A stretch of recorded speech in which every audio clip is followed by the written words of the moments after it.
hate this, I'll always show up. I don't ever slow up, no I don't take shit. I got no love for the fakeness. If you wanna play tough and wanna hate this, I'll always show up and make a statement. I don't ever slow up, no I don't take shit. I got no love for the fakeness. If you wanna play tough and wanna hate this, I'll always show up and make a statement. Everything I do so instinctive and so passionate. Every word I move so descriptive like an adjective. I got a vendetta against people who patented being negative when you should be getting after it. I got facts over tracks, this and that. Spitting slow, spitting fast, I can roast, I can gas. Think I'm okay at last, but I don't know if that can erase all the past. And the pettiness, a reflection of the emptiness. Hilarious, you think you're worth my time, you're delirious. Mysterious, because you hide behind a fake exterior. Inferior, you know I'll always be a bit superior. Get off of me, this ain't no humble brag. I want you to hear words, you can say them back. I want you to feel free from the chains at last, and to believe in what you got, it was built to last, yeah. Now that I've been put through hell, I never got anyone's help. I had to do it all myself. I don't ever slow up, no I don't take shit. I got no love for the fakeness. If you wanna play tough and wanna hate this, I'll always show up and make a statement. I don't ever slow up, no I don't take shit. I got no love for the fakeness. If you wanna play tough and wanna hate this, I'll always show up and make a statement. Of being incompetent. Mental health is confidence, dreams into modestness. I'm not here to save the day, that's for you to take away. I could play a million mind games, but instead I say something not illogical, something that is topical. Rub it on and watch it go, make yourself unstoppable. Dreams are irresponsible, but they're always possible. If you just believe, you could be so remarkable. Thoughts in my head, a collage and they spread. I'll be great one day, going off.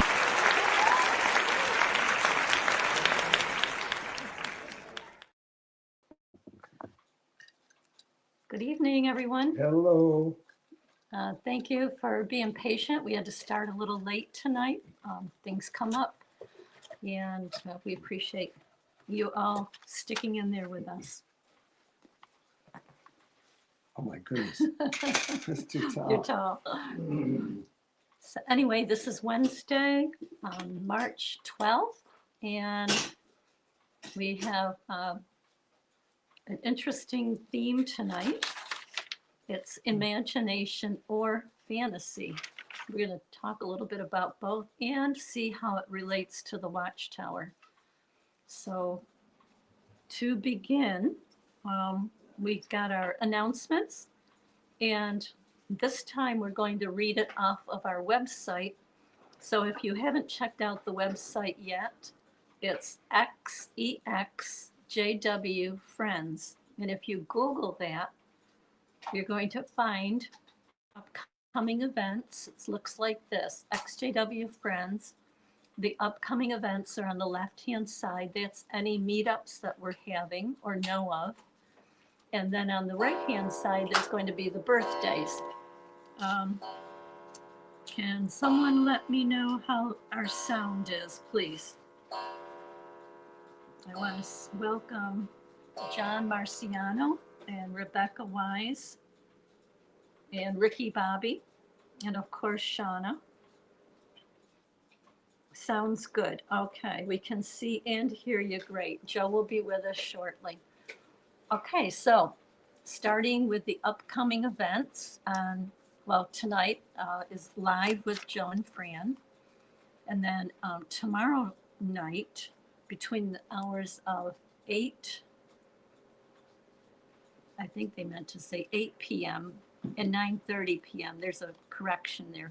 There's going to be the March 2025 group discussion online meetup. And then if you just tap on that, I'll do it here on mine. And it gives the 8 p.m. to 9:30. It's going to be on the Liberati Facebook page. So if you're not familiar with the Liberati, just download that. And they have a very interesting monthly online meetup. People can speak if they want to, and usually they have a theme, and their theme this month is a special interview in honor of Women's History Month. So that's what they're going to show. Okay, and then if we go to our next meetup, let's see how we do that. go back. There's going to be a live meetup in Vienna, Virginia. And that is on March 15th between 4 and 6 p.m. It is going to be at the metro station, Greensboro Metro Station on the Silver Line. That's in DC. Again, that is on XJW. Just go to the XJW DC Ex Jehovah's Witnesses. That's in Washington, DC. And they'll tell you it's at Panera's Bread and where it's going to be in Vienna, Virginia. Okay? Alrighty. And then go back. And we have our next one is going to be May 18th. It's not until May, but this is a meetup that we are putting on. It's the ExJW Excellent Chicken Barbecue Meetup. There was a little bit of confusion because at first we were going to have it at our house, but our friends that we do the sandwich ministry with on Thursday, Matt and Linda Kiefer, we were talking about it to them on last Thursday. We were telling them about it, and Matt said, why don't you have it at our place? They have a very nice house on the lake, and there's if you tap on the, I don't know if you can do it, Shauna, but if you tap on the meetup itself, there's our there's a invitation I can show you here. And this invitation was made, there you go. The invitation was made up by Dinah Lost, Lisa. She did a great job. And so that's May 18th, 2025, starting at 1 p.m. And the address is right there. It's going to be in Remsen, New York, which is near Utica, New York. Just put it in the GPS. And it's at Matt and Linda Kiefer's house. They're going to provide the chicken, RSVP to me, and let us know who's coming and what you're going to bring. Bring a dish to pass, drinks, or dessert. So that's coming up in May. So we'll talk about that before it gets here. We'll mention it every week, but you are welcome to attend. We just need to know how many. And so we'll leave that at that. Okay, so then we can go to the birthdays. Okay. I'm going back and forth on my thing here. All right.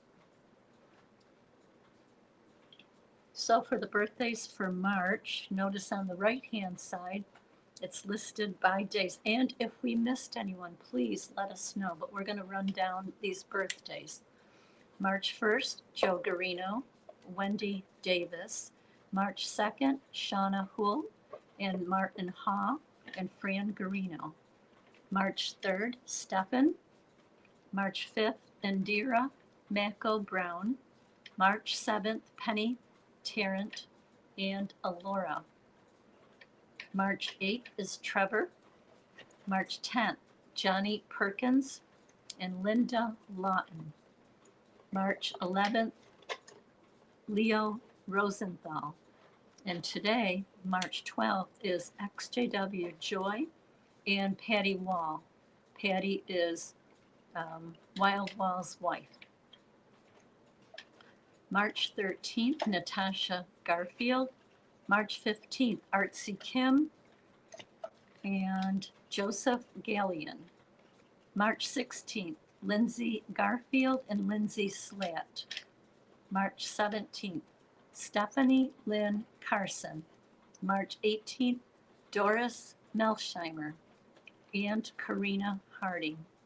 March 20th, Kim Sue Wilcox and Howdy Paw. March 22nd, Michaela Abraham. March 24th, Jim Acker, Kelly Eckerman, and Gianna Grassi. March 25th, Randy Eckerman and Dana Calaucci. I'm not sure if I'm saying that right. I'm sorry if I mispronounced it. March 26th, Pete Manning, March 27th, Michelle Rigoza. March 29th, Justin Fiorencio. March 29th, Wes Bolish, that's Dinah Lost Husband. And March 31st, Jimmy Bumpus. So happy birthday to all of our March birthdays. And we have a birthday song.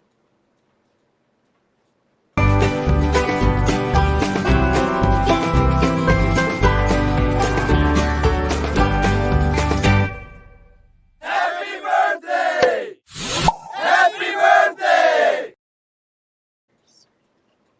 Okay, and also on that page, we have the anniversaries. Okay, we have the anniversaries on that same page. So for the month of March, March 27th is Jared and June Nicholson. And that's June, she has her own channel. I think it's just June. March 28th is Randy and Kelly Eckerman. So they have birthdays and anniversaries in the same month. So we wish them a happy anniversary. And if anyone else, please let us know in the chat if you know of anyone with anniversaries or birthdays.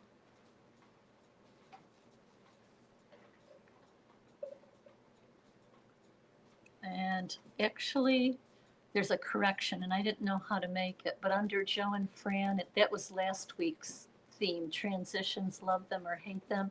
This week, it's imagination or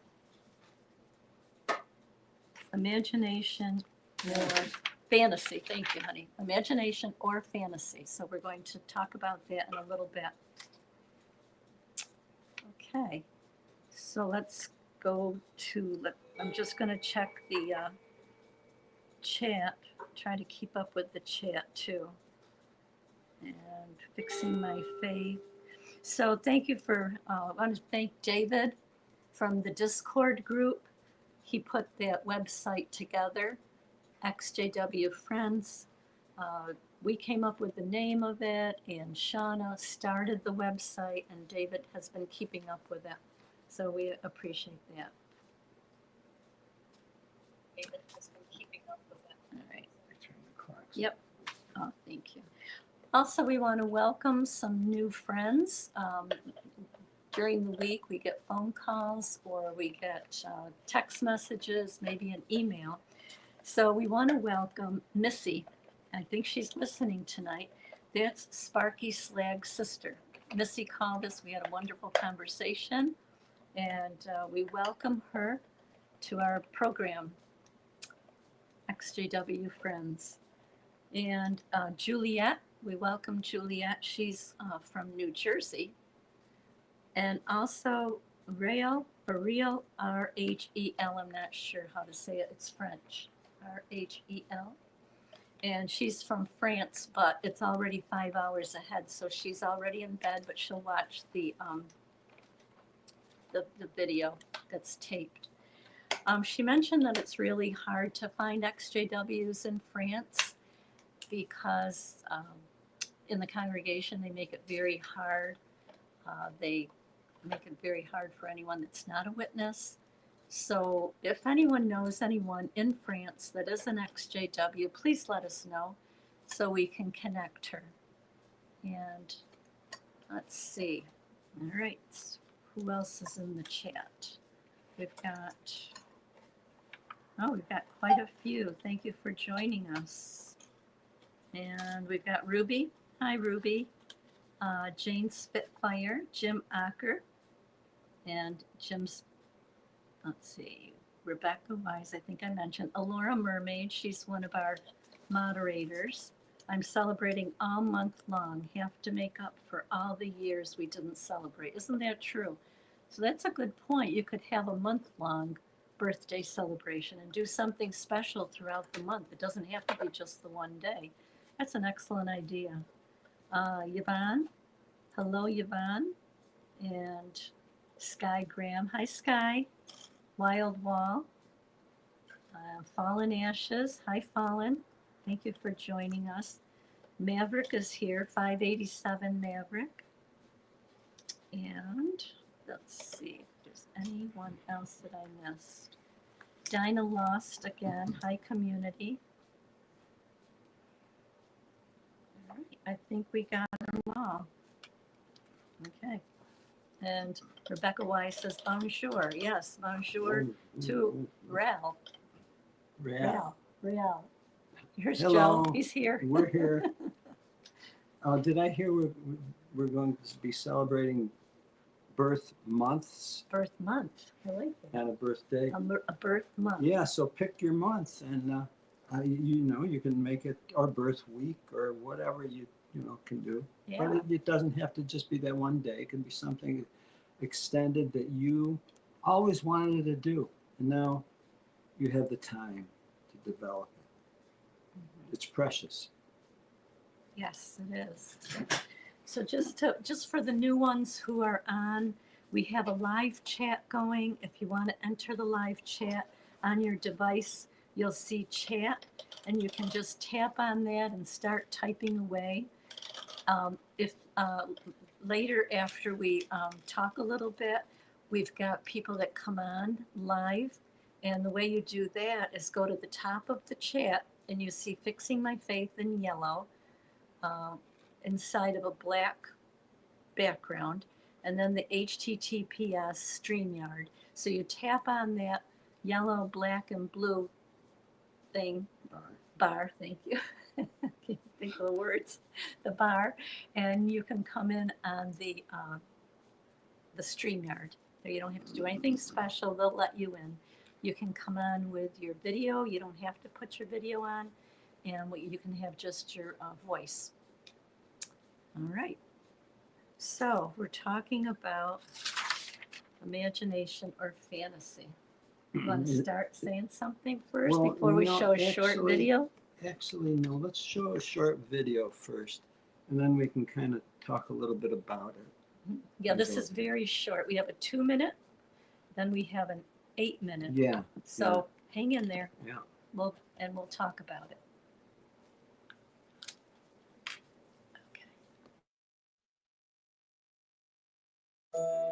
Imagination is an inseparable part of our humanity. It's part of the way in which we distance ourselves from ourselves a bit, learn about ourselves as if we were something else. Being able to talk through metaphors, being able to talk through analogies, and then take the big ideas from that and apply them back to our lives. Some religious faiths have been, you might say, at war with the imagination, have been very suspicious of the way in which images, and particularly myths and legends and stories, might possibly delude us. Fantasy requires you to accept the existence of other realities, other worlds, provides an opportunity for spiritual themes to be explored. Certainly the classic works of fantasy, the Tolkienian, C.S. Lewis fantasy, and then a lot of modern fantasy, it's rooted in the idea that there is a spiritual battle, a spiritual world. It all involve that sense of a cosmic conflict, of the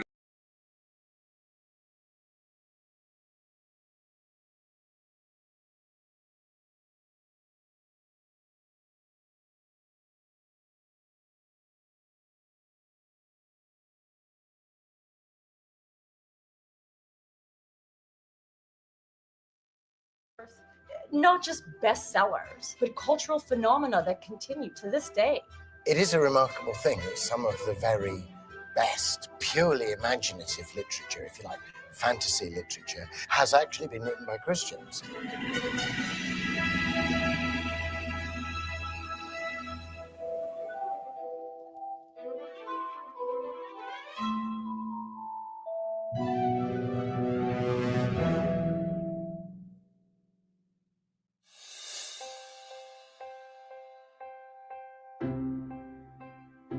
The Marion E. Wade Center at Wheaton College, Illinois, is a unique research archive dedicated to collecting materials from 7 imaginative Christian authors. While it may seem like an unlikely place for fans of the fantasy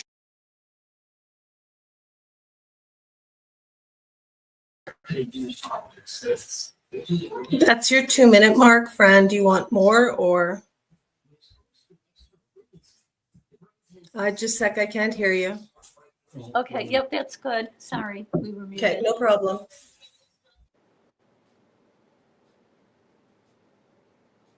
We're back. So they were talking about fantasy versus imagination.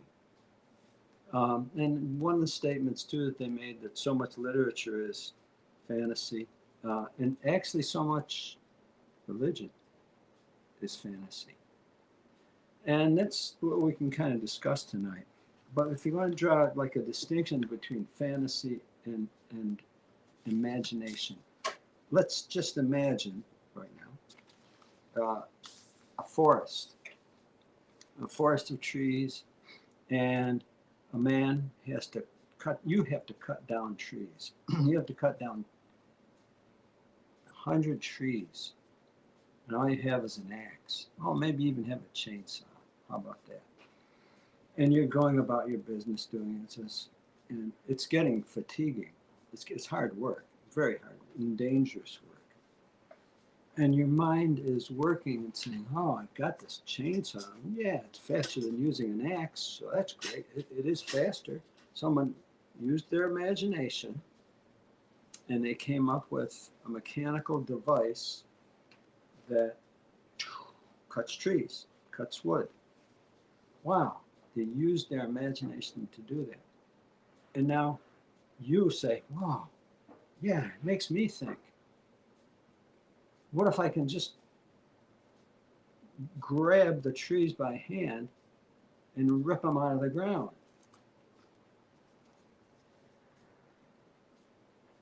I imagine I could do that. Then someone's going to look at me and say, Joe, that's a fantasy. You're never going to be able to grab a tree and rip it out of the ground. Fantasy. Total fantasy. Oh, well, maybe, like a machine. How about on a machine, big, strong machine that grips the tree and cuts it off at the bottom and then picks it up and just puts it gently over on the side, and then does it again, over and over and over. Oh, well now, that's imagination. I imagined a machine that could do something that isn't being done, or that you're not doing, or you don't have. You imagine that. See, it's something that you conjured up, basically, and your ability to imagine. And sure enough, those machines are real. Someone imagined them. Someone imagined the chainsaw, it became real. Someone imagined that thing, it's called a harvester. It's real. If you go on site sometime and look up a tree harvester, they literally do that. They grab the tree, they cut it off at the bottom, pick it up, and then put it down and keep doing it all day. Strong machines. Out of someone's imagination. That was not fantasy. We grew up, well, no, we did not grow up in the organization. No, we grew up in the Catholic Church. That was filled with stories. And someone came up with those stories out of the Bible story. They say it's the greatest story ever told. Story of the Bible. Did they imagine it? I don't know.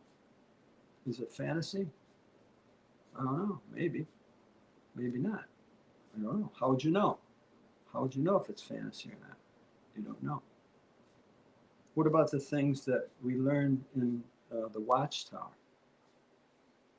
The information there.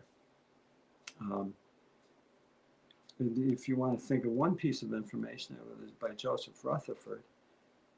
He came up with the information, this idea, out of his imagination.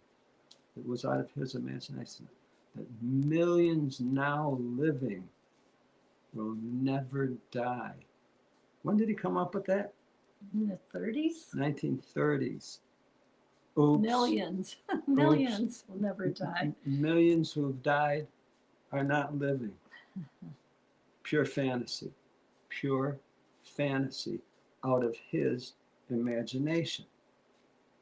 Maverick mentioned a fantasy. Uh-huh. Overlapping generations. Yeah. Well, overlapping ridiculous nations. Fantasy. And whatever other fantasies that they developed in that organization. Fantasies. So you, I, to some extent, built our lives on those fantasies. Wow. Well, the question becomes, what good are they? And also the question too is, well, what good is imagination? How about that? See, you've got the contrast between fantasies and imagination. Rutherford imagined something, and it was a fantasy. Well, why did he do that? Well, he had an idea.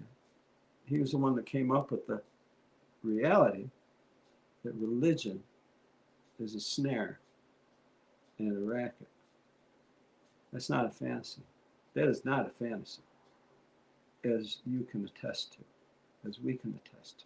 And as millions others are attesting to. If you go online, you'll read so many are attesting to that. So many ones who were born again Christians and Mormons and witnesses and whatever else. They're realizing they base their life on basically fantasies because they've done the research now, whereas before they didn't do it. And so they accepted these stories, which frankly have turned out, they're turning out to be fantasy. So the question becomes, is that something you base your life on? There's... Linda James says that imagination or fantasy, I would think that one would not have one without the other. And Joe is now taking us through some guided imagery. Guided imagery. Well, let me tell you this. You all and we all went through some guided imagery big time in that Watchtower organization. Imagine feeding pandas. Imagine building your own house wherever you want it. Imagine perfect surf every day. You know, and they always played this game. They always said, imagine what it would be like for you on the other side of Armageddon. We got to imagine Armageddon too, because it hasn't been real and probably the biggest fantasy story going. Armageddon is a place, not a circumstance. It's a place. Well, so there's so many of these imaginations, fantasies. See, they were born out of someone's imagination, presented as truth. Truth. You get that? Truth. Turned out to be fantasy. Wow. See, in a way, you were better off had you been allowed to, and maybe some of you were allowed to, is to read all the Harry Potter series. Some of you probably read the Harry Potter series. Others thought it was written by demons, right? Your parents probably taught you it was written by demons or the devil himself. I got a personal story about that. Go ahead. We were parking our car at an assembly. So, you know, you've got lots of cars. Oh, yeah, I know. And we parked next to this one car.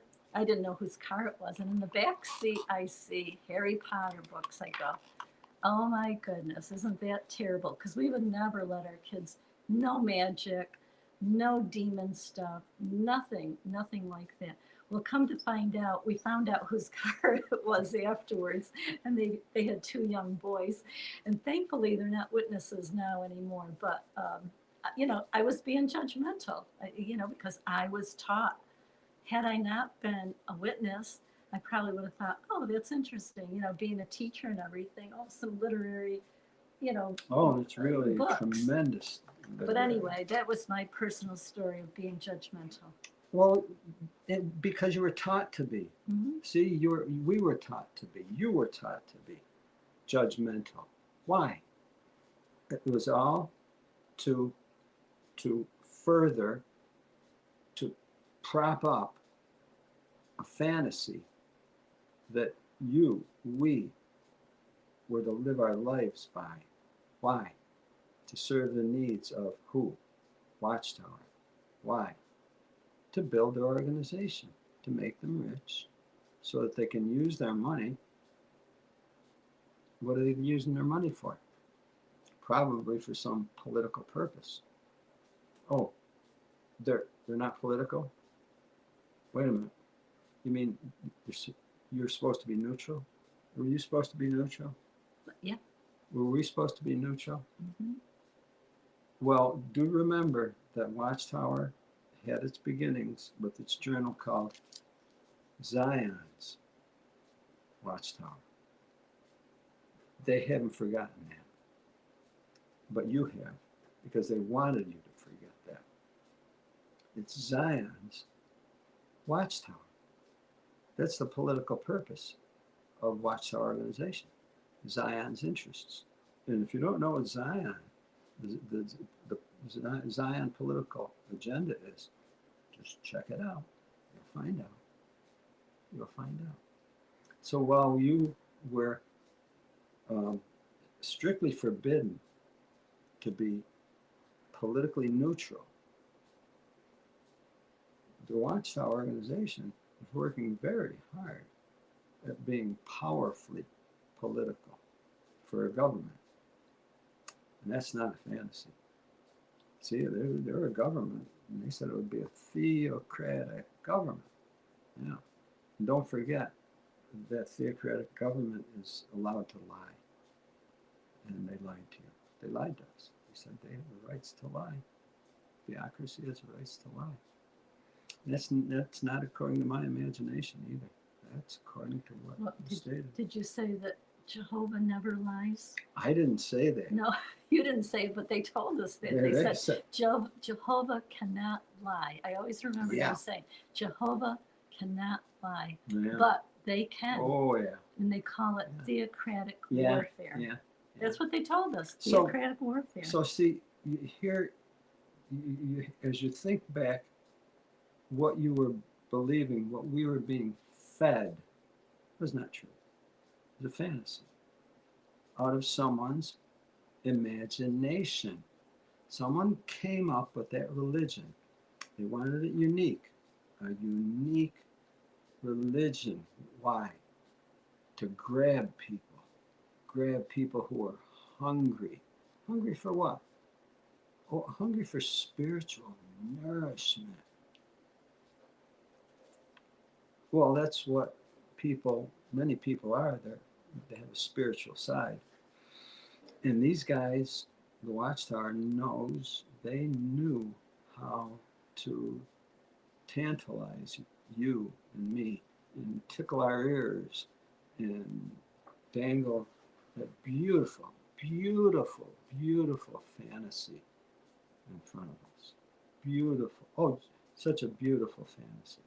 Beautiful religion. But it's proving true.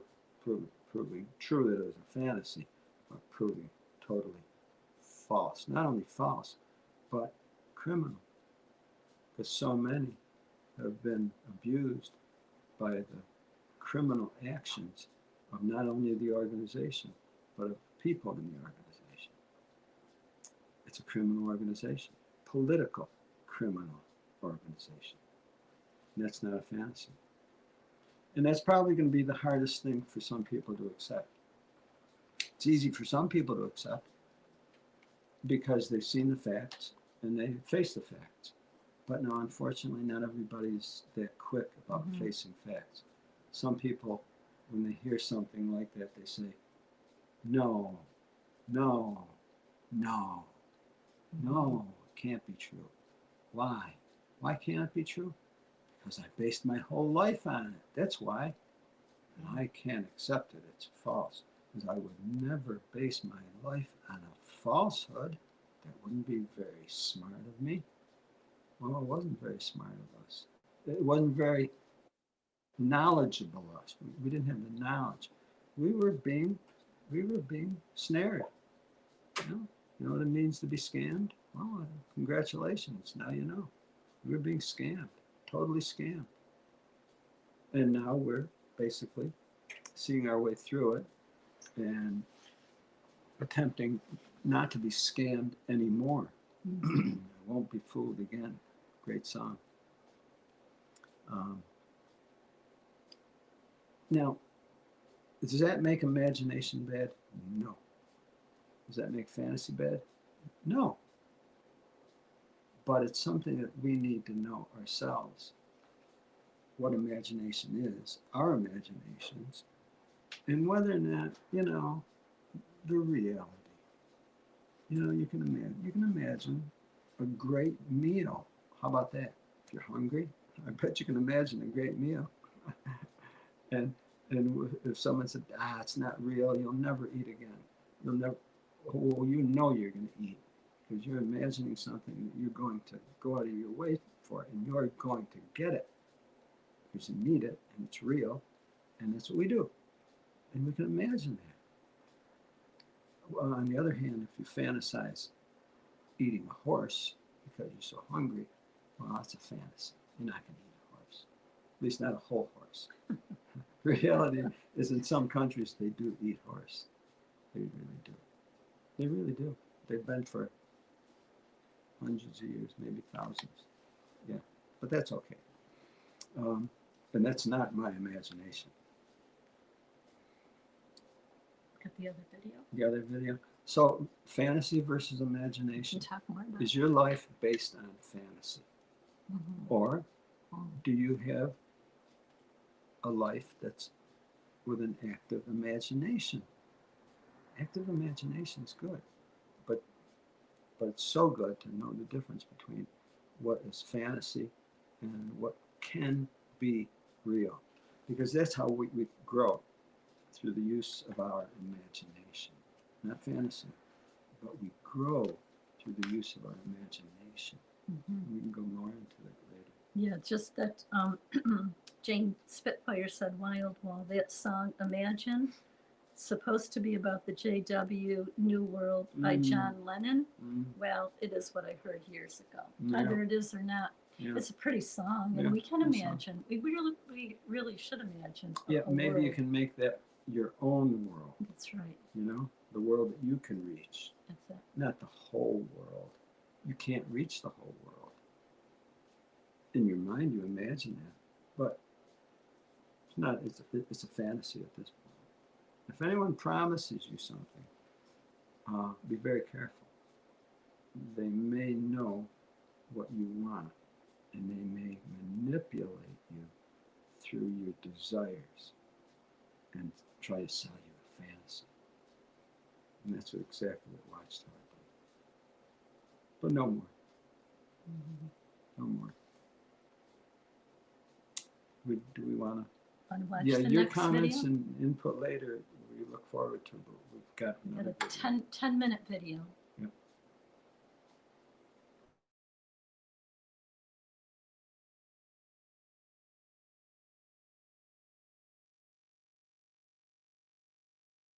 To my Raven's Tale video series, where I talk about all the underdiscussed links between psychology, self-healing, and imaginal narratives. So, why is it important to distinguish between fantasy and imagination?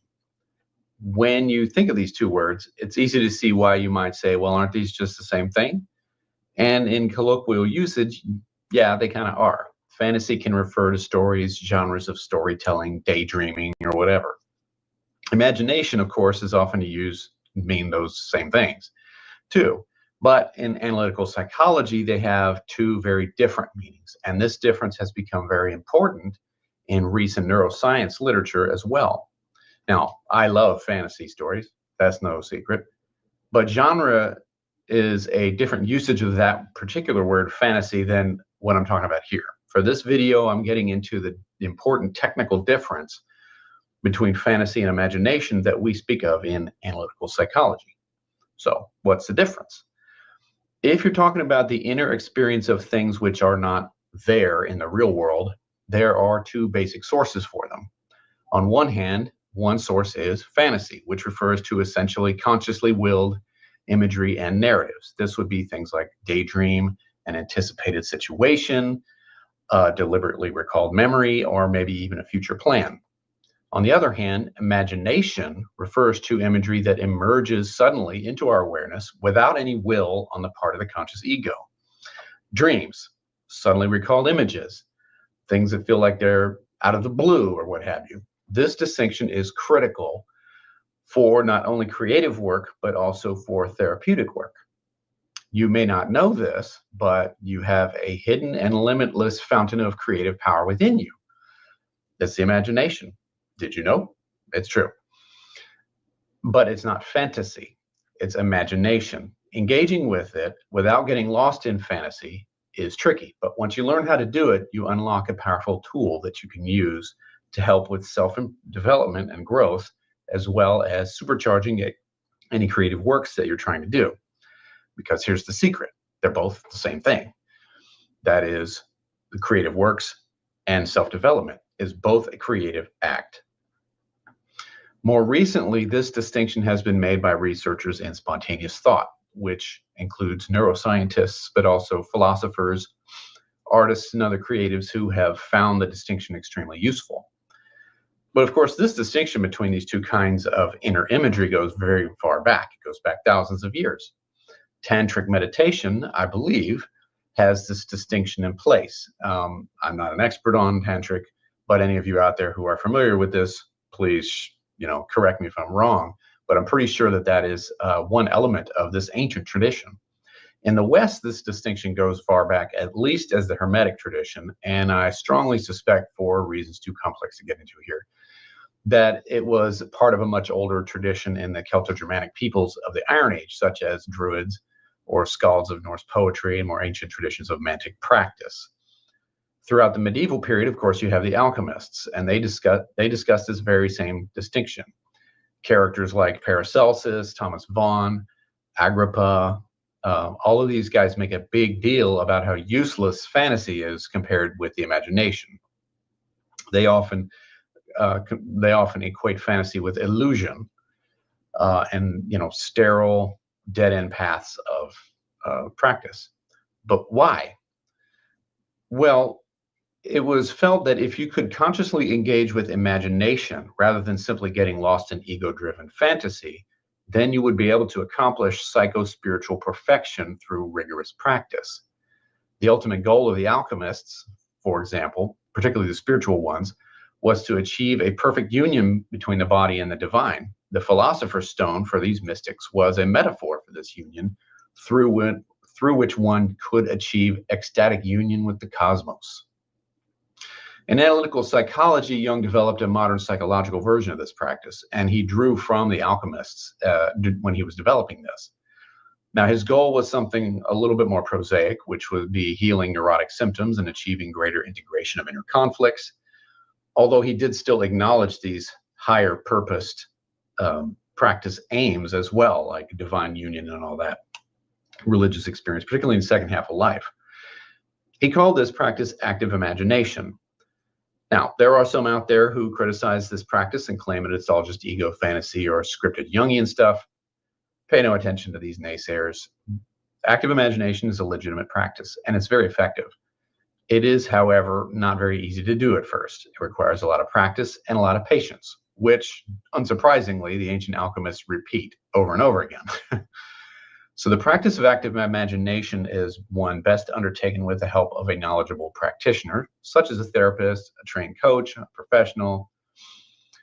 To explain exactly how it works in its entirety would make this video about 9 hours long. So let's just cover the basics. The very first step when you're using this technique, whether for personal development or to spur creativity, is to practice some sort of mindfulness technique, a relaxation, going inward, that kind of thing. And then rather than deliberately push the imagery that you're experiencing willfully, drop this down on purpose and attend to that which spontaneously emerges. Then you have to, once that does happen, not force it. It's not easy to do this, and it does take a lot of practice. And in fact, one of the challenges of the early stages of active imagination is figuring out which of the imagery that popped up in my head is fantasy and which is imagination, because I don't want fantasy, I want imagination. So how do you tell the difference?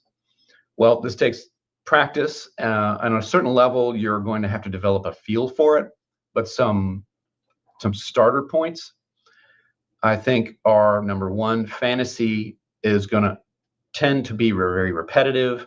It will come across as somewhat sterile and stale after a while, and it tends to be very ego gratifying. Now, these techniques these criteria were actually developed by Jeffrey Raff in his book Jung and the Alchemical Imagination. Really, really good book. Raff was a student of Marie-Louise von Franz, and of course, Marie-Louise von Franz was one of Jung's closest students and wrote quite a bit of very, very interesting and classic Jungian material.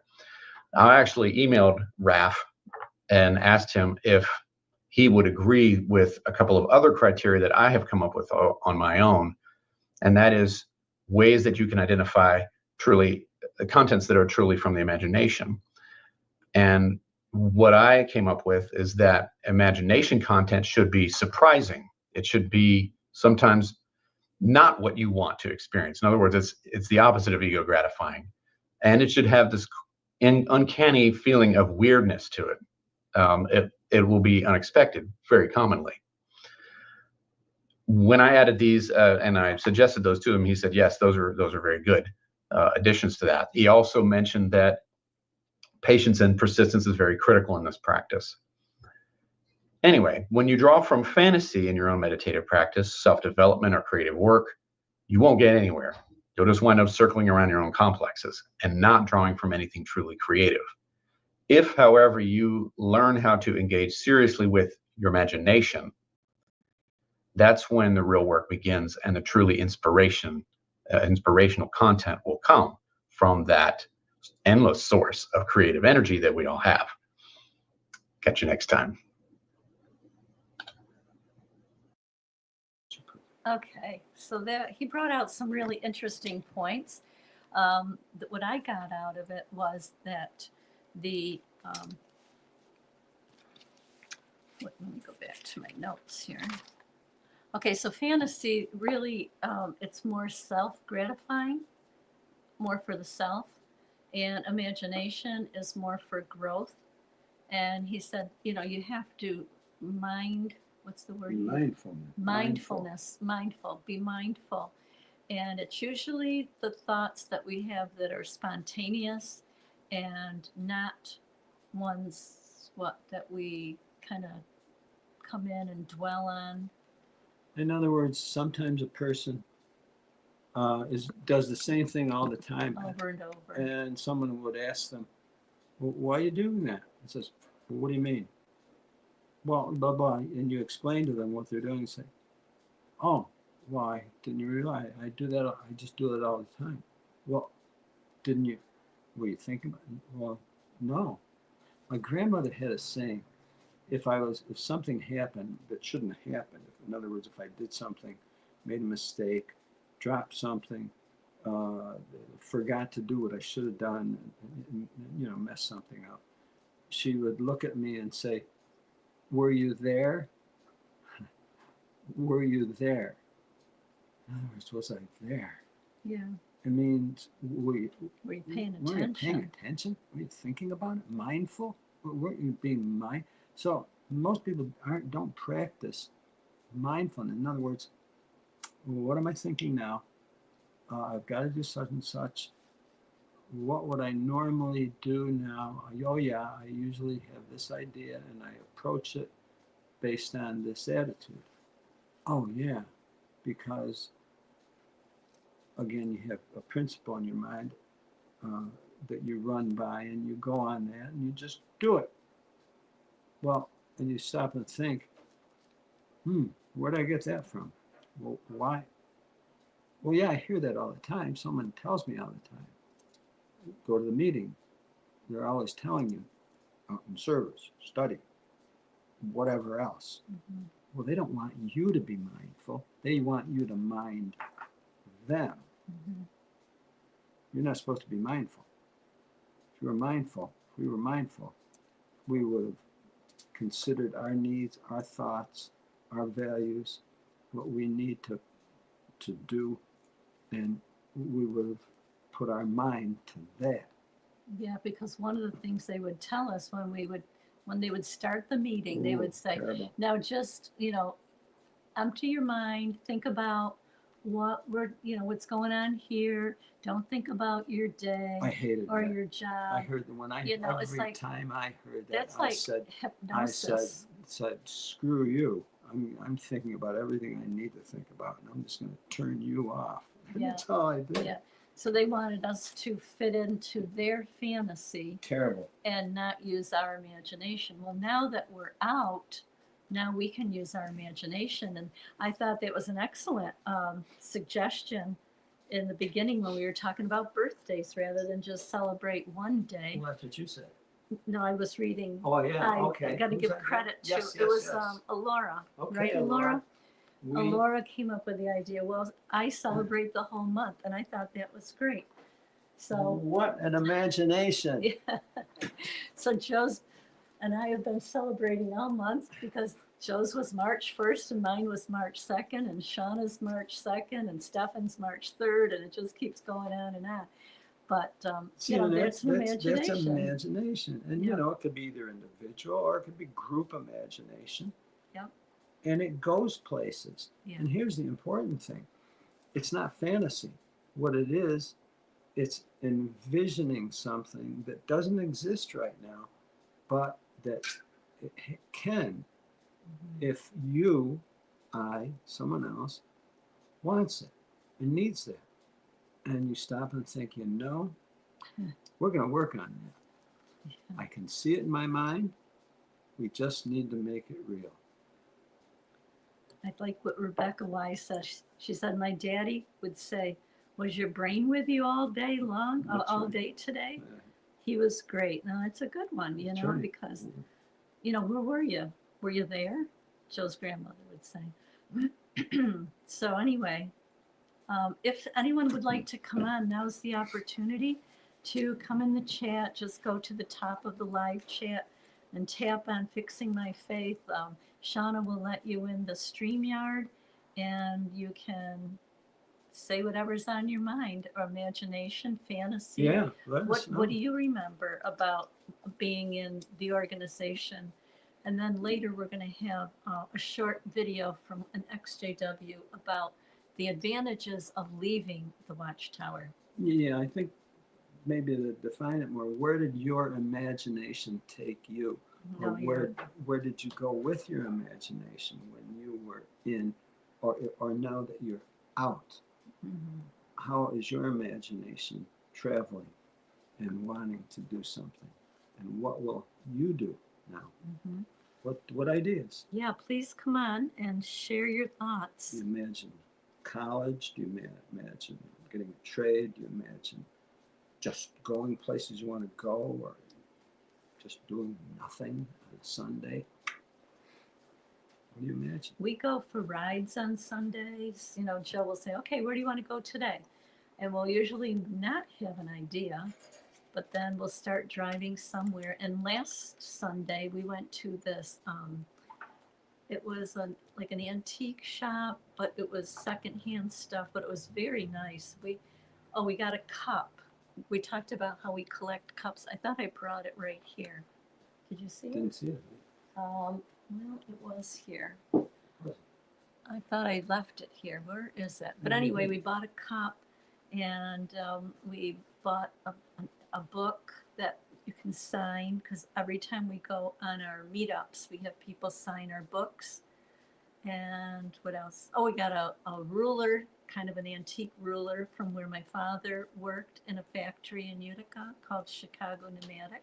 Pretty popular place. They made all pneumatic tools. And Joe bought some flares because they were a good price and you don't normally find them. But we just spent the day, and it was walking around there, and it was very pleasant. The people were very nice. Hi, Elaine. Hi, can I Can I not have my picture on and Yeah, just have? yes, on your device, do you see where it says camera? Yes. Wait a Okay, minute. just tap on Oh, that. okay. Okay. Okay. Well, thank you for joining, Elaine. Is this your first time? Hi. Yeah, first time on here. Yeah. I'm always in the chat. I'm always in the chat, but today I wanted to try coming in and telling you Is it okay? a really important thing that I think applies to this show about imagination, about you and Joe, you and Fran and Joe. When you guys left the cult, it was very traumatic, and then you came to the conclusion that the only way to come out of this positive is to create a network for people like yourself who came out. And you imagined that you could do that. And guess what? You guys did it. You guys, you guys really did it. Okay? Well, And I thank give you. you, Thank you. I, Well, we're I, one of many. Thank you, Elaine. Appreciate no, but that. isn't that a good example? Isn't it? It is. Okay. It is. So Yeah. Well, that, thank you. that, and a lot of us have imagined things like that. I imagined having a meetup group when I was in Arizona, and I did have a few meetings there. But my circumstances didn't allow for me to continue. But I always imagined that that's a good thing to get the ex-friends together, and it's a it's a very positive way to come out of a very negative situation. So thank you for Oh, bringing us all yeah. together. I'll just repeat it for Joe because he was looking for Hello. something. Hi, Joe. Elaine said, but when we Welcome. came out of the organization, we wanted to help people because we spent all that time as Jehovah's Witnesses. And so our idea was to have meetups and to meet people and to connect people. Connecting. And here we are, we're doing it. That was our imagination. No, that's true. See, we saw that the society was splitting people up. And I said, Right. we're going to do everything we can. I imagined a directory of all the friends that are out so that we could connect with each other. You want to show our directory? And that's what we're working on. And Fran was nice enough to, she's a good, Well, she's a good, I'm an organizer. So these are organized by state. And there's got to be at least 300 here. 300. And you're Oh, here, Elaine, you're here. oh And my goodness. and you also moved to a different area. So now you're not in Arizona. Do you want to tell them where you are? Yes, I'm in San Diego, California. wow. So if there's anyone else in San Diego, now we have a San Diego faded San Diego, and he's in your area, and so is Steph. Steph Woke Up is in San Diego, and I know that they have meetups there. Yeah, they do. They have meetups. I found out about Empower. Let's see, a group called Empower by Rodney. Oh, what was his name? Yeah, there is a big group that meets here. I think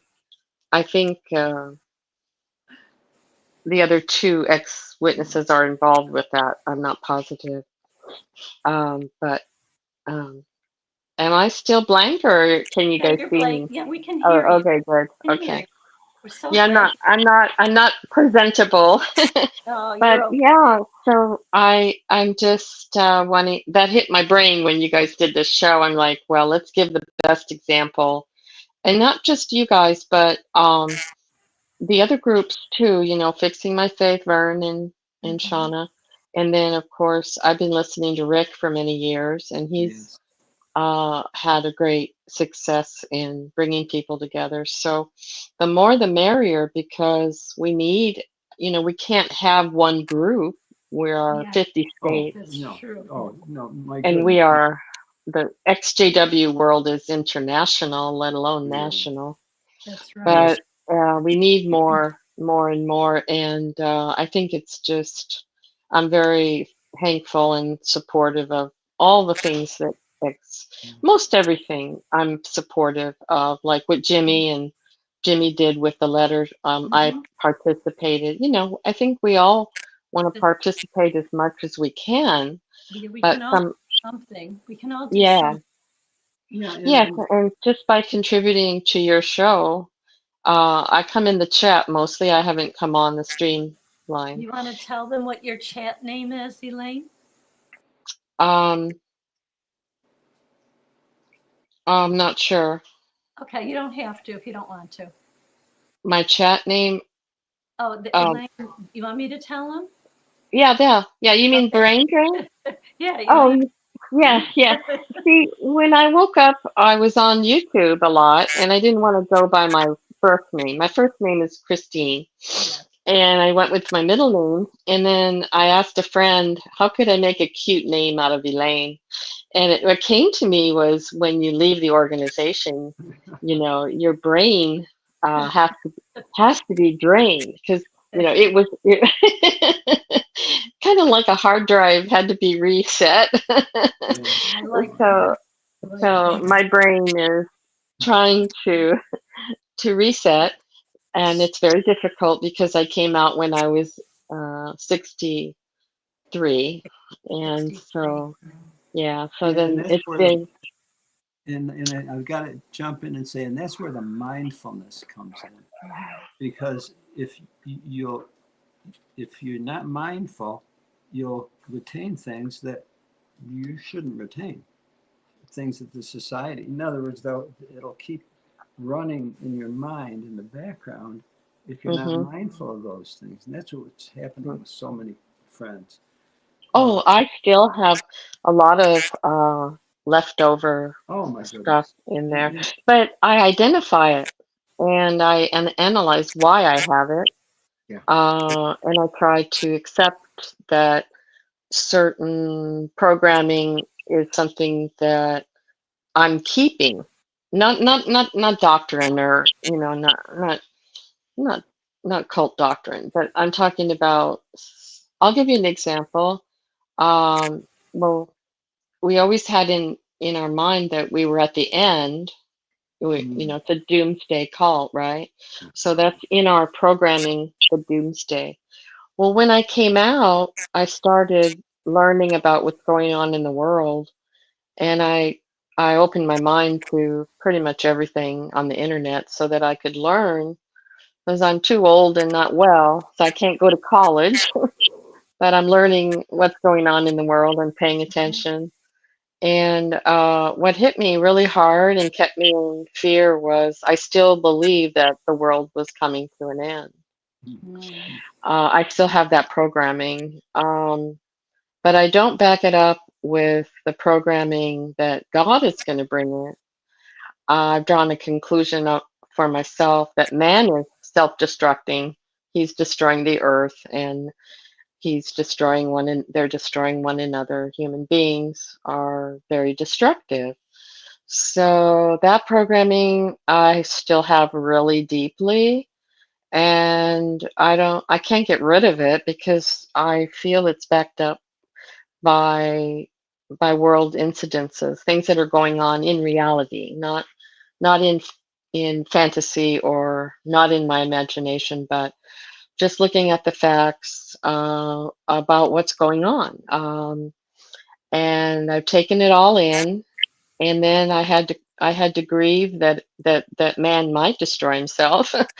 And then I've had to let that go and just work with myself and try to keep a positive viewpoint in life and enjoy the life we have left, whatever's here.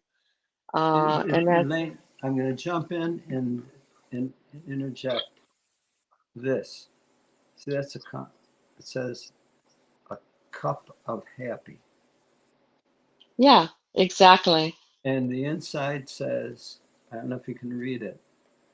It says, do more of things that make you happy. Exactly. And that's not, society did not help us with that. No, we had to No. But we had to make Oh, Jehovah yeah. happy. Oh, yeah, yeah. And Exactly. and forget all about Yeah. ourselves. Yeah. Now here, as far Yeah, as and the we'd feel guilty. We'd feel guilty if we made ourselves happy. We're like, oh no, I feel too happy. I must be doing something wrong. here's something to imagine. Imagine Mhm. yourself happy without feeling guilty. See, that's an Yeah. imagine. And that's what the power of our imagination to I'm achieve working on things that. that we need to Yeah. achieve. We need to imagine them first. They say thoughts, Yeah. actions are preceded by thoughts, and we need those new thoughts. Hmm. And they're imagined. They have to be imagined because they're not real right now. Right. Right. And they don't. They're not fantasy. No. Yeah. Yeah, and another thing that we have to accept, being in a fear-based group and fear-based thinking, is that um, we were in a so-called Christian faith, and then we didn't apply the Christian faith. We were supposedly in the Christian faith, It wasn't but this. we didn't apply the Christian principles to Yeah. our faith.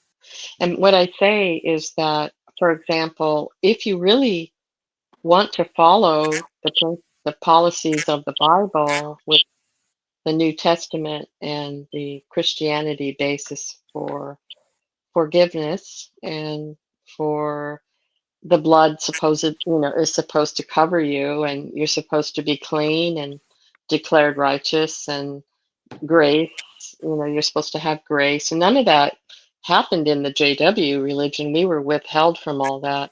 But once I got out, I went ahead and changed my programming to, well, let's just apply what we know is in the Bible and then go forward. And it helped me because I'm not saying right now that I'm in any faith or have any specific belief right now. I'm kind of in neutral. But I thought to myself, let's say it was true. Let's say the application of Jesus' blood sacrifice, let's say it applies. Okay. So if it applies, then we really have nothing to worry about. So, I mean, if you look at really what the Bible is saying, it's that we aren't guilty anymore. We have been covered over. So, like, forgiven, and so that's the stage I was in for about 3 or 4 years, where I said, well, doesn't matter what's happened as far as if I've done anything that wasn't quite right, or I didn't follow things properly. That that that is that blood, I suppose, so according to the Bible, it covered us. So it gave me a freedom, like a freedom in my mind. I don't have to even worry about being in a judgmental position, because no longer is judgment supposed to be the basis of the Christian principle of Christianity, is that we are completely forgiven. So that helped me for a while, but I have deconstructed a lot from all that, and now I just tell myself, well, you are who you are, and you are who you are today. You're not who you were yesterday. You had to create a new identity, and who you are today is what matters. And that's how I go forward. Because I went on for a long time after I woke up feeling very guilty. And I felt responsible for even being a part of a cult that hurt my family, because, now my family is destroyed. Not destroyed, but lots of destruction went on.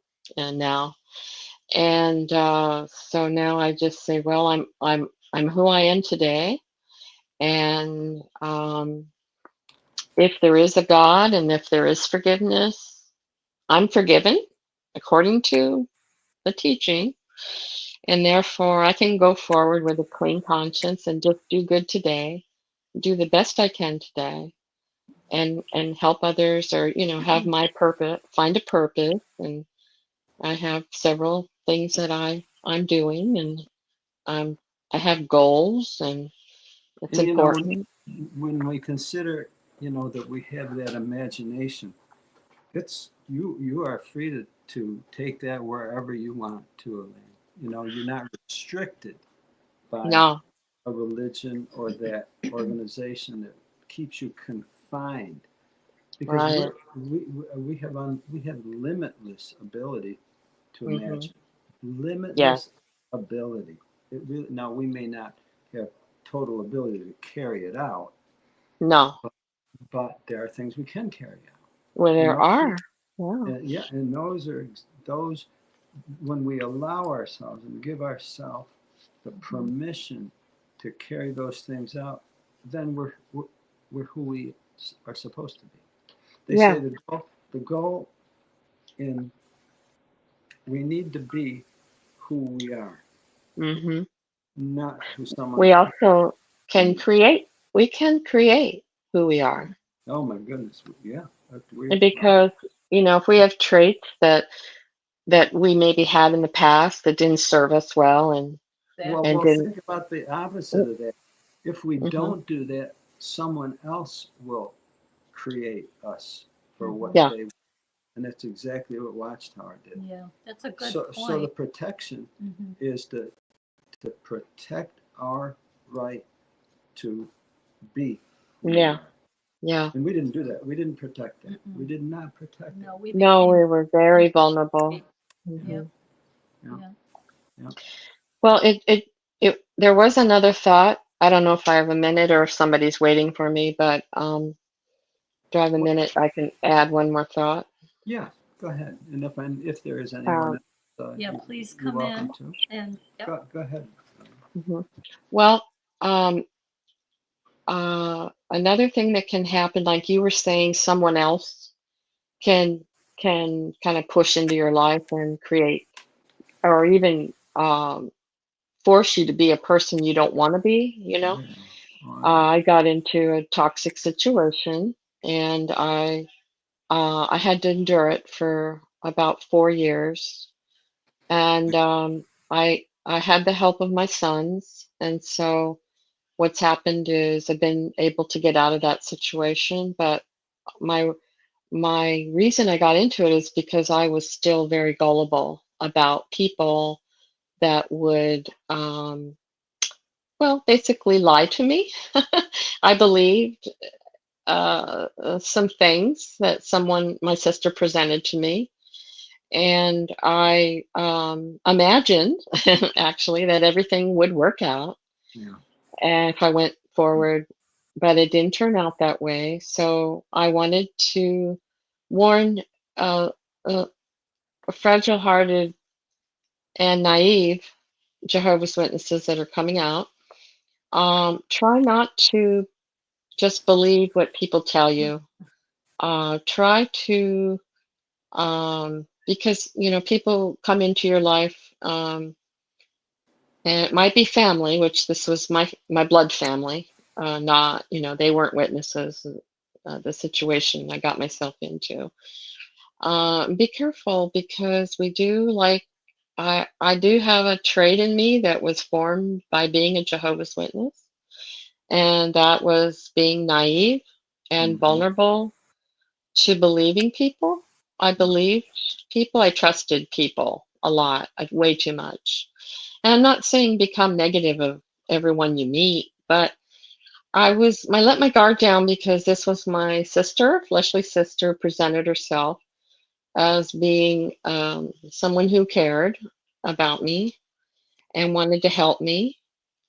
And I took her up on it, but it didn't. I won't go into all the negativity, but it didn't turn out. And I really had a hard time with forming, uh, becoming the best person I can be in that environment. So now that I'm out of it, I'm back on track, and I'm very happy that I can be away from that influence. So do be careful, all of you newbies coming out. Yeah. There might be somebody that sees that you have a target on your forehead, that you are not very smart. You're very gullible, Our benefit now, Delane, is Mhm. the fact that we have these forums, we have the internet, we have ones Mhm. like us and you who Mhm. want others to know. I didn't see that before. I would have liked it, but back in Mhm. the 80s, we didn't see that. No. But Yeah. honestly, we are very, call it blessed or whatever right now with the internet. We really, and the people like you and us that want to share this. Yeah. Yeah. And look, there's so many people that are coming out. There are I witnesses right. know. There are witnesses right now. Jehovah's Witnesses, members, members. They're listening right now Yeah. because because they need to, because they want to, and because they want to make a good decision for themselves. And Yeah. If I could just say something, I appreciate the growth that you've made, Elaine, because we've known you a while now, and we were with you through some very dark times, and you sound so much better and so bright and positive. And if anyone would like to connect with Elaine, we can, get in touch with us, and we can, give you her phone number if that's okay with you, Elaine. Oh, yes, of course. And you have already given me some contacts, and they have called, and we've had some very nice talks, with ones that come out. So I was like you guys. I came in, but I was in my teens. I was a teenager. I came in to the organization I wasn't born in. I had no association with Jehovah's Witnesses until my teenage years, and then I came right in. And to be honest, the structure of the group did help me in my life, stabilize me, because I came from a very chaotic, I was raised in a very chaotic situation. So a community group is good for someone like me, but I just so happened that, I picked one that it did serve me for a while, but I didn't see the dangers. I was very naive and very, very uneducated girl. And coming out of the organization, I was still uneducated and naive and very vulnerable emotionally. And now I see that, and now I protect myself. I don't, um, I have a heart for those coming out and empathy because it is difficult. But on the other hand, I'm very much more cautious, and I learned a big lesson in what I did. Trusting a family member that I I believe to be someone that has a darkness in them. I don't I don't know what it was. If it I don't know if demons are real. I don't portray. I don't push. I don't say it's this or that because I can't really put my full understanding on it. But there are people who have to face it. We have a choice in ourselves to pursue evil or darkness inside, or we can Elaine, pursue. I was gonna bring that up that we all possess the Yes, light and the dark. yes, Every one of us. yeah. And Well, when the we sad learn part, when yeah, we learn that, then we're ahead of things. Yeah, and we can be mindful of that. Yeah. Yeah. yeah. Well, the thing is that the cult or a lot of religious groups or religious people put on, a face, a mask of goodness and righteousness. And we all do it when we join a group like Jehovah's Witnesses. We put on a mask of righteousness.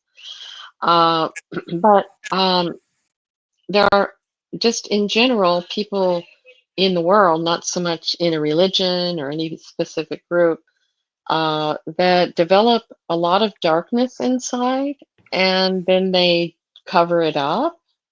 And then if you get involved in their lives, you end up being hurt very badly, betrayed, and lied to and abused. And the abuse can be in different levels, could be emotional, psychological, physical, you know, and the thing about human beings is that it takes time to figure that out. And even though this was my sister, we're only 3 years apart. We were raised in the same family. All through the years of me being a JW, we never really got to know each other, her and I. I lived my life and she lived hers, and I didn't really know. And then she convinced me that she had a certain image, a certain who she was. She convinced me. And we were on the phone for about a year before I moved to Arizona. So it wasn't like I jumped over there. Right, right. But what happened is I was completely fooled. And I I I've never been as I have been betrayed by the husband that I ended up having to split up with before I woke up from the religion. He ended up being someone that ended up choosing what I call the dark side of life. And I ended up out of that marriage. And so then I had my guard down when it came to my sister. And I'm just saying it doesn't matter, JW or whatever religion. You're right. You're absolutely right. Whatever religion you are, there are just people that choose to make a pact with themselves to not purposely hurt other people. But then there are people that intentionally scheme and then carry out very terrible things against other people. And so now I accept that. I really didn't know that those people were real, but I ended up, and that's why when I contacted you guys, and I was in so much distress, I was at the peak of betrayal by her and abuse, and I was in shock. I didn't know what to do, and my sons couldn't help me at the time, but my youngest son did move out there and live with me for 3 of those years, and I call it a blessing. He blessed me by coming and staying with me, and he protected me from the major part of my sister's what do you want to call her hatred and her acting out toxic things toward me, and he protected me. But he got a really good job back east. He had an ex-friend that he had worked with that moved to New Hampshire. And then that friend invited him to come, his workmate friend. They Yes. became friends. Yeah, And I remember when yeah, that happened, and yeah, he took the offer. I'm glad. And I was scared. I'm a scaredy cat. So I'm like, oh no, how's he going to drive 2,500 miles in my old SUV? I have an old SUV, a 2008. And I was going to give him the car because I can't drive anymore. I gave him the car. And I lost my vision in one eye. And so I didn't know how he was going to make it back there, but I have 2 other sons in California, so they helped. Well, one of them helped a lot and get financially. Elaine, you're proving it, and it's something, I mean, we always have been learning and still learning. But one of the things in the Bible that, to me, there's certain things in the Bible that are true and reliable. That's true. That's true. And one of the things is we have need of endurance. Yeah. And that is absolutely true. In Yeah. other words, how am I going to make it through this? I need to endure it. We have need of that. We just do, because there's another side. You have to endure to get through it. And I can see you did. You have, and you are. Yeah, you're a really good example of that, Elaine. We really appreciate you coming on and sharing that. Thank you. I'm so Thank glad. you. Thank you for being there for me. I know it was rough on you guys. Were new coming out, and I'm dumping all this crap on you. Like, oh no. And you're like, And You know, then I remember you, Joe. You said, Christine, you need to call a lawyer right now. I remember that. He was very emphatic about that. Yeah. He said, Yeah. don't call us back until you talk to a I judge. know. I was like, no. You But know, I understood. in all It was good for fairness, me because I did look at my legal options. good. I looked into selling the house at that time, but what happened was my son that moved there with me, he didn't have a job, and I was dependent on some spousal support. So everything worked out as long as I had the spousal support and I had my son helping me in every other way. And so, Good people find good people. I just yeah. want, if I could interrupt, Mhm. Elaine. Mhm. Debbie Moore has, been on the channel, and she's been on Rick Farron's, and she finally got into an assisted living. Last time I Oh, last time I very talked good. with her, she was doing well, and we have Mhm. her address up here on the screen. If anyone wants to send her a card, she loves to receive cards. Oh, So it's okay. Debbie Moore with Moore, Yeah, I apartment. enlarged it. Yeah, I can see it. I'll oh, good. copy it. I'll Good. copy it. Apartment, I'm just Okay. reading it for those that can't see it. Apartment A, 114, Centennial Park, 510 Centennial Circle, North Platte, Nebraska, Yeah, 69101. She loves to receive cards, And she's and been through so much. she's been through so much. good. I've been in a little bit of contact with her, but a little bit. Good, Yeah. good. Well, we Good. found that what keeps us doing what we're doing is the beautiful experiences that friends have with each other Mhm. when they connect. It's just wonderful. Oh, So yeah. I want to just let the audience know that we're going to stop at 10 o'clock. So if Okay. anyone else wants to come on, you can stay, Elaine. We're not pushing Oh you, no. but we're just inviting ones that want to come on. Yeah. If no one wants to come on, we have a 10-minute Yeah. video about the advantages of leaving the watchtower. And it's not the Okay. whole video, but maybe we could listen to that. It's a little bit of a teaser for the whole video. Yeah, Okay. Okay. and when Thank you, Shauna Elaine. gets a chance to put it up, it's from Sven. Sven is the name of Change his your mindset. Change Your Mindset. So 10 Oh, minutes of it. okay. Okay. Yes, see if we can identify anything here. Okay. Thank Shift you. Your Mindset in a new episode. What is the advantage for you when you leave the Jehovah's Witnesses? Maybe you are busy with leaving the Jehovah's Witnesses. Maybe you're making plans on leaving. Maybe you're just thinking about it. Then this video is for you. Did you already left the Jehovah's Witnesses? Are you an ex-JW? You are encouraged by seeing this video that you are on the right track. Because it's hard to leave, we all know it. We all did it if you left the organization, and you can be proud of it. But sometimes life is hard, kicks us down, old ways of thinking are kicking in, and you're still feeling maybe some guilt or fear, whatever. That is normal. So it's an ongoing process in letting go of things. What I experienced is I had to let go of things to grow even further. So I made a list for myself because I was thinking about it. What are the advantages of leaving?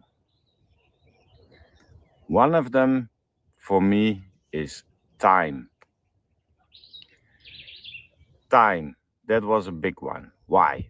Because when I was a Jehovah's Witness, the thing I didn't have was time. I go to work, go to study, go to congregation, maybe go to conventions, go into ministry. You were forced to do as much as you could. So I was always exhausted. I was literally also physically not fit if I look back at that time. A lot of worries, a lot of thinking, a lot of for giving talks. You have to study hours. You have to make your whole talk of half an hour for the congregation. Hours and hours, busy, busy, busy.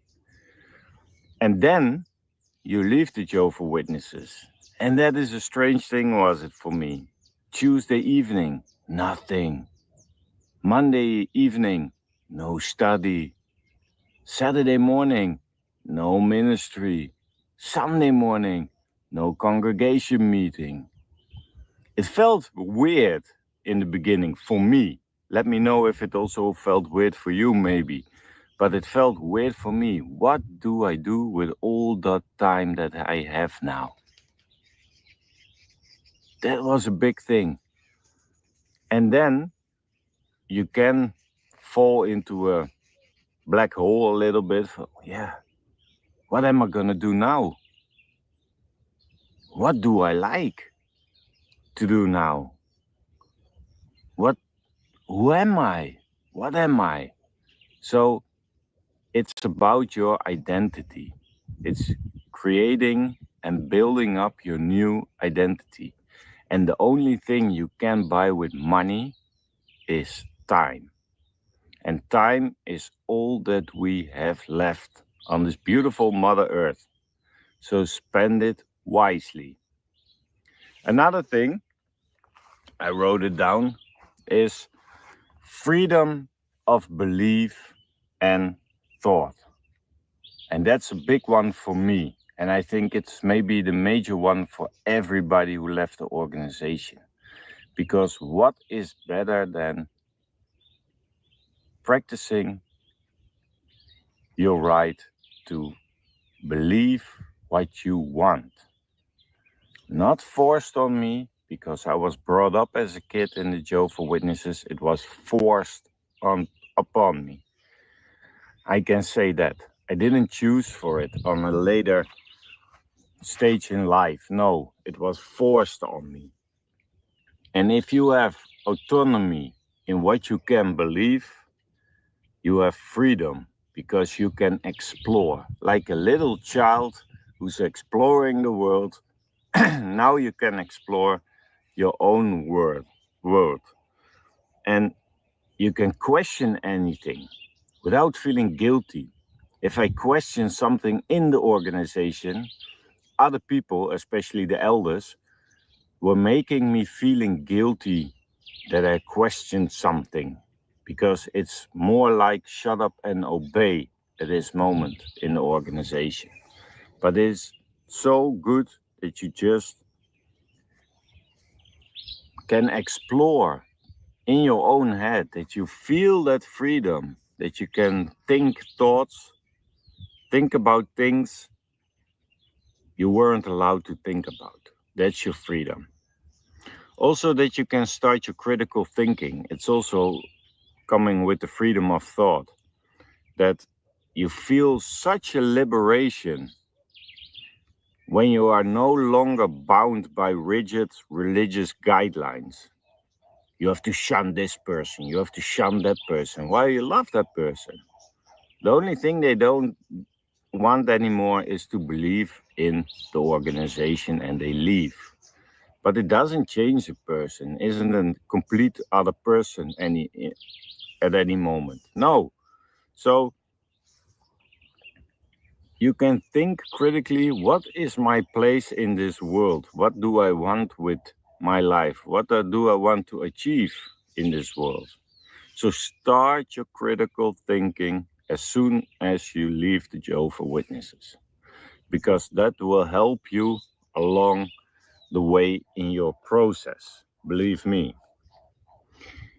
The other thing is, an advantage when you leave the Jehovah's Witnesses is you reduce your fear and your guilt.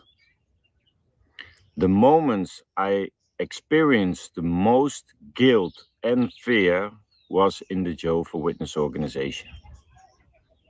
It was, oh, Jehovah's watching me. And maybe you still do when you leave the organization. You just left in the early stages of leaving. You maybe still have that feeling that Jehovah is watching you or judging you. And you can experience some fear and some guilt. Or when you celebrate your first birthday or Christmas or whatever, you can still feel a little bit weird. And that's that fear and guilt that was placed upon you. Because they think we're going to be judged by God. God is going to punish you. And if God is not punishing you, then the elders will punish you. Or the wives of all the elders will punish you and judge you. They always think they are better than somebody else. Not only to worldly people, but there's also a good competition going on within the organization. Groups who are more active than others, so they feel better and more entitled to things, or their husband has some privileges in the congregation, he has a high rank. All those things are part of being a Jehovah's Witness. And religion emphasizes moral behavior and following specific rules. And you can reduce that guilt and fear, that you don't have to worry about it anymore constantly. And that you don't have to meet any standards to feel good enough. I often say it in my videos. Whatever you are, wherever you are now in life, you all are already good enough. Remember that. You can still have goals. But also in the JW religion, but also in society around us, if I have this amount of money, then I made it. So in your way to that amount of money, you're still not good enough. You're only good enough when you have that amount of money. If I am an elder, then I made it. If I will be a ministerial servant, then I am someone. So if you reach that level, elder or amount of money or a ministerial servant of a circuit overseer, whatever, then a new purpose is coming to the surface. Oh, I have to be that amount of money or that, or that, or that. And that's that vicious, endless circle where we're always striving for more but never feel fulfilled from the inside. So place that finish line behind you. You are born, you're already good enough. Think about that, people. You're already good enough. You can have goals. I want to lose 60 pounds. I want to do this in life. I want to feed 100 homeless people. Nice goals, but in the process to that goal, you already feel whole. You already feel joyful. You're happy with yourself. Okay. Thank you, Shauna. Thank you. Yep, so that is Sven from Shift Your Mindset. If you're not on his channel, he puts a video out every day and really good positive points. And this is where your imagination comes in. Someone is not going to tell you all the things that you feel that are important. You're going to feel them. You're going to explore them. And that's your imagination that's going to develop them. Fallen Ash. Hey, Fallen. Welcome. Hello. Hello. Hello. Oops, you're mute. There you go. Okay. Sorry.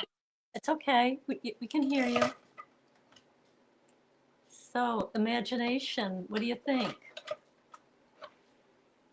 I was getting the part where he mentioned about goals and stuff, and that hit me because like I've been working out again, and like I'm 2 months sober, guys. I haven't been smoking weed, I haven't been on cigarettes, I haven't been taking alcohol.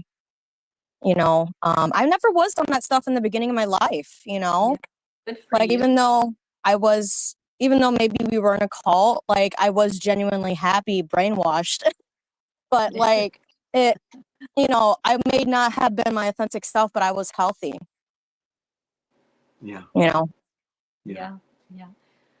Wow. Congratulations. You're doing so well. See, now you're achieving it yourself. Mhm. Now it's by your strength. And that's great.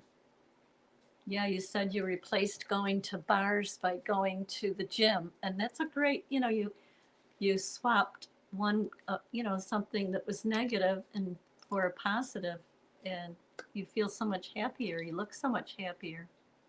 I feel, yes, that's so true. I don't feel so depressed like I used to be. I don't feel so anxious like I used to be either because weed makes me very anxious. Like at first it didn't, but after like a year, I started to get more paranoid. I noticed. And then I eventually started cigarettes, which made it worse.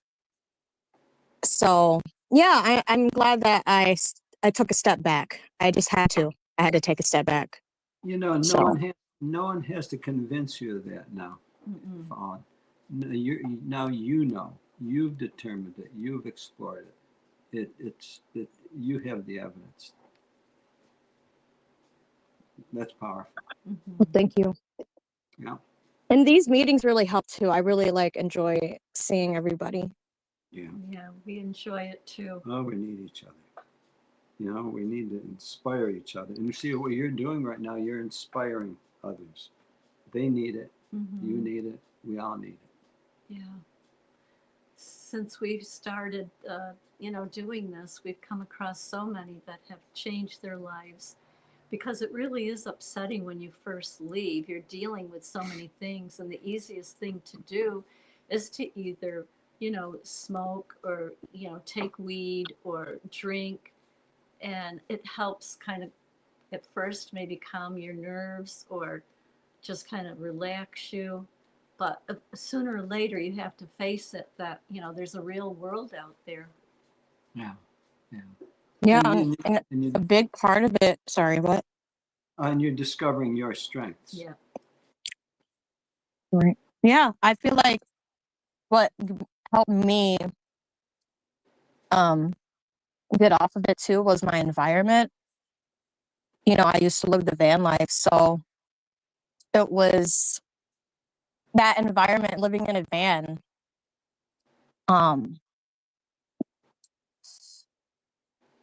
I don't know. Like, there's a lot I could say about it. It's cooped up. You don't know where you belong. Like, you're always parking in different streets. You're always like I would, as a single woman and 5'1", like I would always have to be careful like where I'm at because like you never know. I'm always like on the alert, so I can't relax. You know, I can't. Right. Right. No, I can imagine. So I'm just taking these drugs to pass the time. You know. So it's like it did help me at the time, but I didn't want to stay in that position. So I'm glad that my dad finally apologized to me and like helped me out as a father should and helped me find a house because now I'm in a safer environment. I feel safe. I have a fence in the front yard and I have a bed, I have my own room. I mean, I want that for everybody. And like I've been helping out with the homeless too. So that's what I've been doing every Saturday. Instead of going out in service, knocking on doors every Saturday, I just go to a community to help out food distribution. That's wonderful. Beautiful. Hey, Fallen, you texted me that you even filled potholes. Yeah. I'm not doing that again, though. No. You said you did it once, and you told them that you filled the pothole, but you're not going to do it anymore. Yeah. No, that's really good that you feed the homeless. So, if you don't mind saying, how long were you living the van life? It was from 2023, like June 2023 to November 2024, Yeah, so over a year. before Thanksgiving. Yeah, year and a half. Wow. Yeah, I remember when you moved in. It's a house you moved into, right? Yes. Yeah, and you were on the show and you were unpacking and your dog was there and that was really nice. Yeah, eventually, once I have my studio ready, I want to make a YouTube video about everything that happened and just, go into DC and like, I don't know, it's just, I feel like I'm going to have to recap everything. Yeah, because you've done a lot in a few years. Yeah. So, Well, we're happy for you. thank you. Is your dad a Jehovah's Witness? Yes, he is. Actually, something interesting that he said. He saw the pictures at the protest in DC, the second protest when I was there and I made my speech. Mm-hmm. I don't know if you guys remember the sign where it says Watchtower protects pedophiles. Yes. Yes. Yeah. So I had that in the post and my dad's like, Ashley, like, I want you to take that down. I was like, what? He's like, the one picture where it says Watchtower protects pedophiles. And I said, why? I'm not the one that held that sign. I'm not the one that held the sign. Yeah. You know? Yeah. So it's like, what's the problem? So he had a problem about it. And I cried to Rita about it because I just, I cried to her because I'm like, I feel like I don't know. I don't know. I can't explain why I cried, but I was stressed out Mm-hmm. Yeah. because it's like, that stuff is serious. I don't think anybody would just hold up a sign like that. Right. Yes. And you're telling me to take it down. They don't want to believe it. They don't want to be associated with it. So it's easier just to forget it and put it out of sight. Just put it out of sight. Whereas we said we can't support an organization that has pedophiles in it, and that we took our stand. So, yeah, it's very emotional. Yeah. We were supposed to have a guest on tonight, but she had to cancel. But we are going to have her on in the future, and she has a very deep story. She was on Rick Fear on Saturday night, and she told part of it. Her name is Stephanie, and we're hoping to have her on soon. But and people don't want to believe that those things happen in the organization. Even the ExJWs, some of them didn't want to believe it. No, it was it had to do with satanic ritual abuse. Yep. So it's out there. You know, we can we can turn a blind eye to it, but it's still there. It doesn't make it go away just because we don't want to hear it. Right. This is the day of standing up for something. There was a time when it wasn't necessary. I mean, we grew up through the 50s and 60s and the 70s and 80s. There were struggles then, racial struggles, then the women's struggle. But now, now it's and you really can't get away from it. And as what your father, Ash, is trying to get away from it, but he's not going to be able to. And I think he knows that. And so, you're basically being his conscience at this point. Mm-hmm. It takes time for some to accept the things that are right in front of them. You have to be strong through it. Mm-hmm. We just want to welcome some in the chat that are just coming on. Jay Wolf said, I was born in, woke up very abruptly 5 months ago, just after turning 30. It's been a wild ride. And we appreciate you coming on. Andre Veloso, good evening, everyone. A hug from SSA Ba. I love you all very much. We have a lot in the chat tonight, so thank you for all being part of this ExJW Friends. Yeah, go to that website, ExJW Friends. It lists all the birthdays for the month, anniversaries, and any meetups.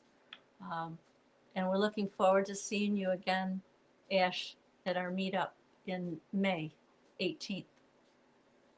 Where is this at? That's the one I sent you. It's going to be the Oh, one. that's right. Yeah, but it's not until May, but we'll keep sending reminders out.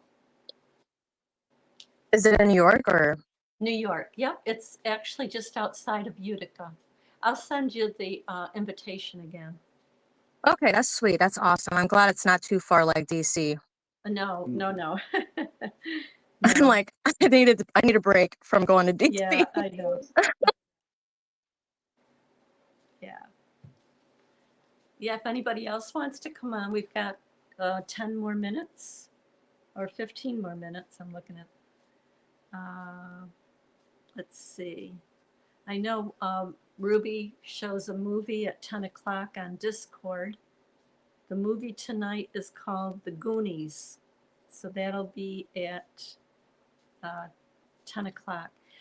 Faded in San Diego is going to be at that meetup near Utica. And he says, yeah, I get to meet Ashes.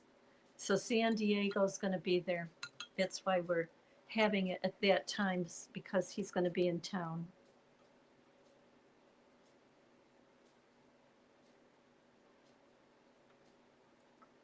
Yes. Andre says, we managed to get out of this mental control. We have a lot to celebrate. So true.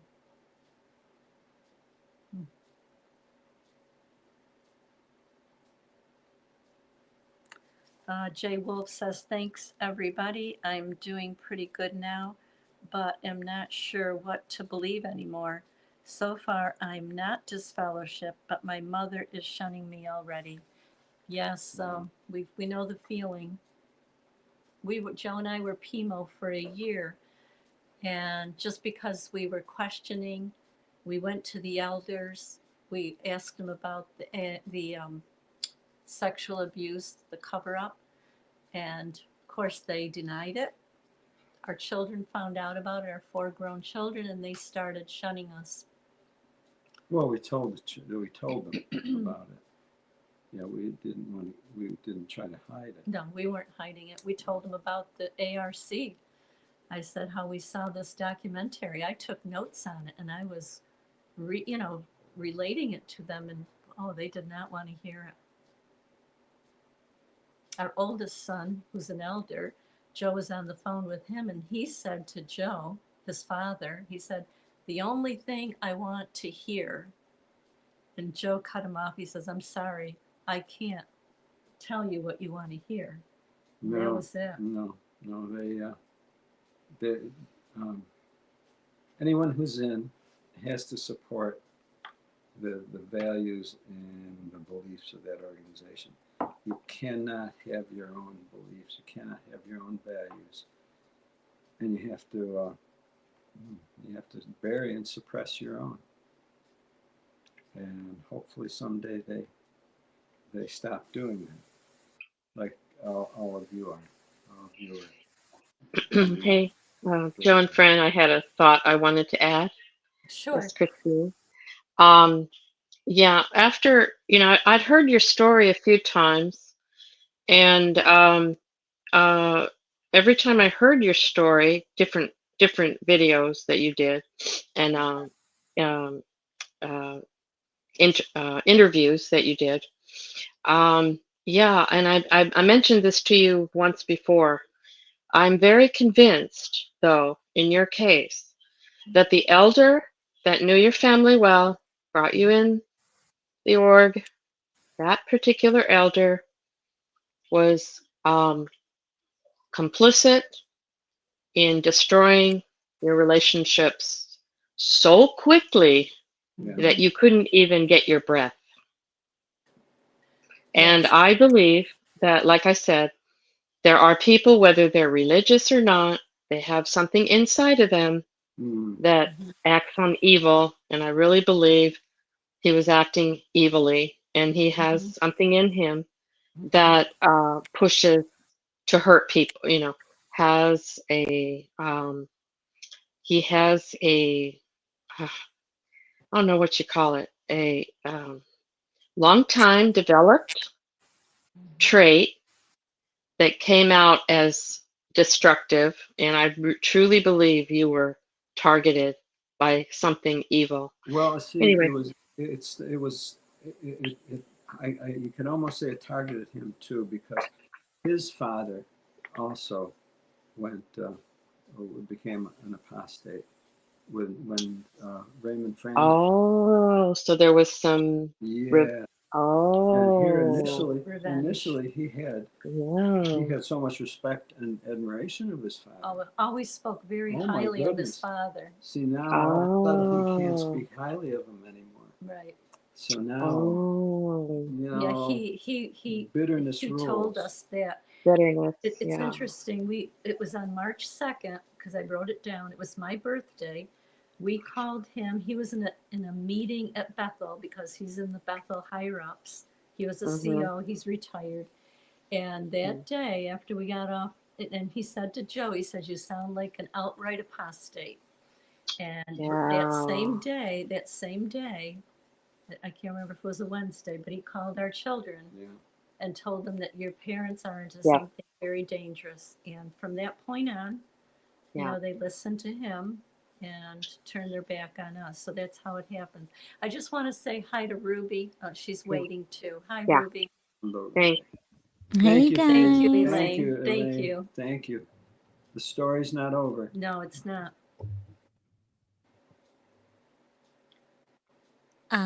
No, I just hopped on here really quickly. I wanted to congratulate Fallen Ashes for conquering those things that might have been negative for her and moving forward, you know, manifesting those things into reality. But like she said in the chat that, you know, she still likes it, but, you know, it was necessary for her, you know, to make those changes. Because while I was listening to her, I was like, I just started smoking. What? It's amazing. I love it. And you know, for some people it might work like it does for me. You know, it's very calming. It gives me it relaxes me and things like that. But then for other people like Fallen, it's like I totally understand where she's coming from, right? So that's really great. I wanted to congratulate her. But I wanted to be kind of like the devil's advocate for the bad stuff because I don't know, it works for me, and I think it's good. I mean, I don't do it often. You know what I'm saying? Like I don't overdo it, but it's there as like a something I can fall on when I need it, and then once I'm good, I'm off of it. You know what I mean? Like so.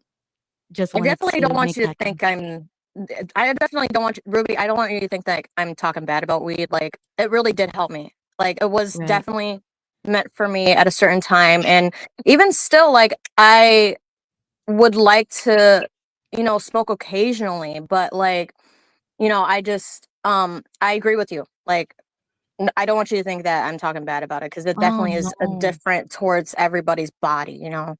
Right. No, but that's why I'm so glad you said that. Like you admitted that. You said it was not good for you and that you needed to make those changes and then you did it. You know what I mean? Like there's so many people who can't quit or who can't substitute it with something else because I hated smoking weed, but if I take a gummy or something like that, it's so much more better Right. for me. You know what I'm saying? So it's like, yeah, I love it, but it's like I hated smoking it, so I had to find a better way that I could actually handle it and still be in control because I felt like I wasn't if I wasn't sober, I wasn't in control of my mind. You know what I'm saying? So we got to be safe with those kind of things. And since we don't know that much about that stuff, it could hurt rather than help. You know what I mean? So it's like I had to educate myself. I had to do it safely and, etc. Right. I love how everybody's coming on here because of the, this is a good topic. I like talking about weed. Changed Yeah, my I'm life. going to hop off though. I'm going to let other people join. Thank you, Ruby. Hello, Apostle Dude and San Diego. Want to say hello? Hello, how you all doing?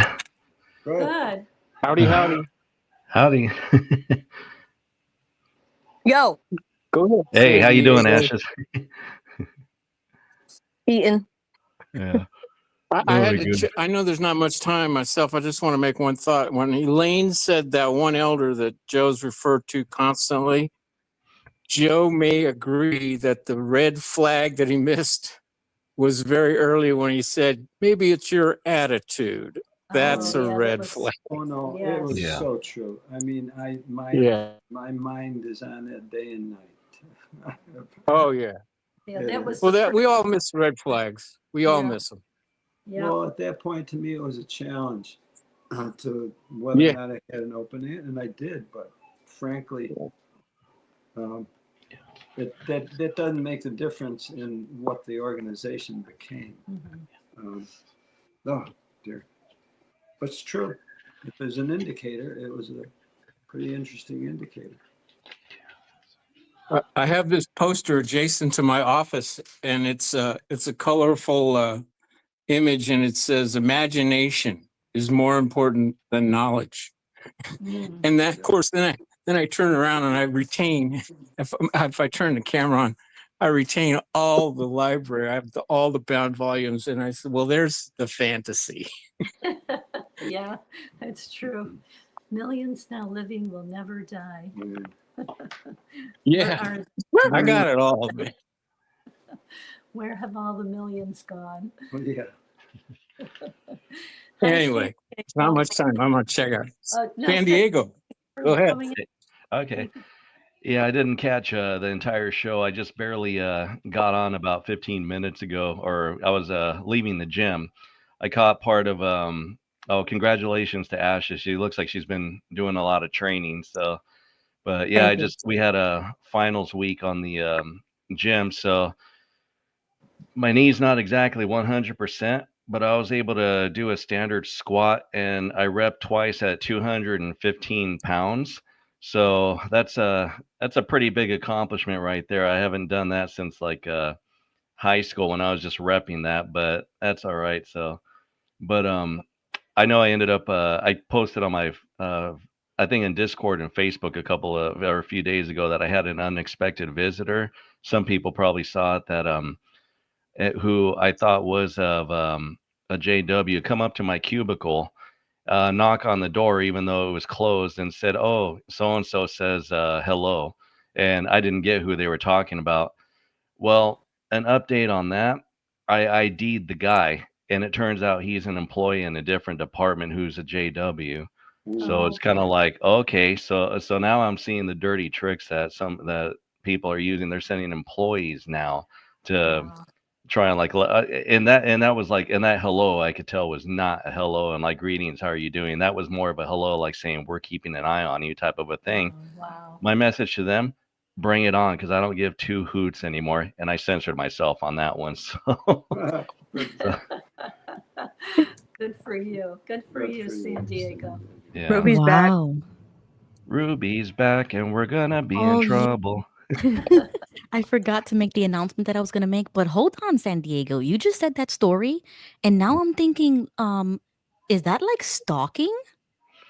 I'm thinking the same thing, because King Tony had mentioned an invasion of privacy, and I'm in an area right now where I think employees can go in there, but the employees can go in there, but I'm dealing with a lot of sensitive information, and we're dealing with bank account numbers, people's addresses, not social security numbers. That's more for HR, if you want to call it that.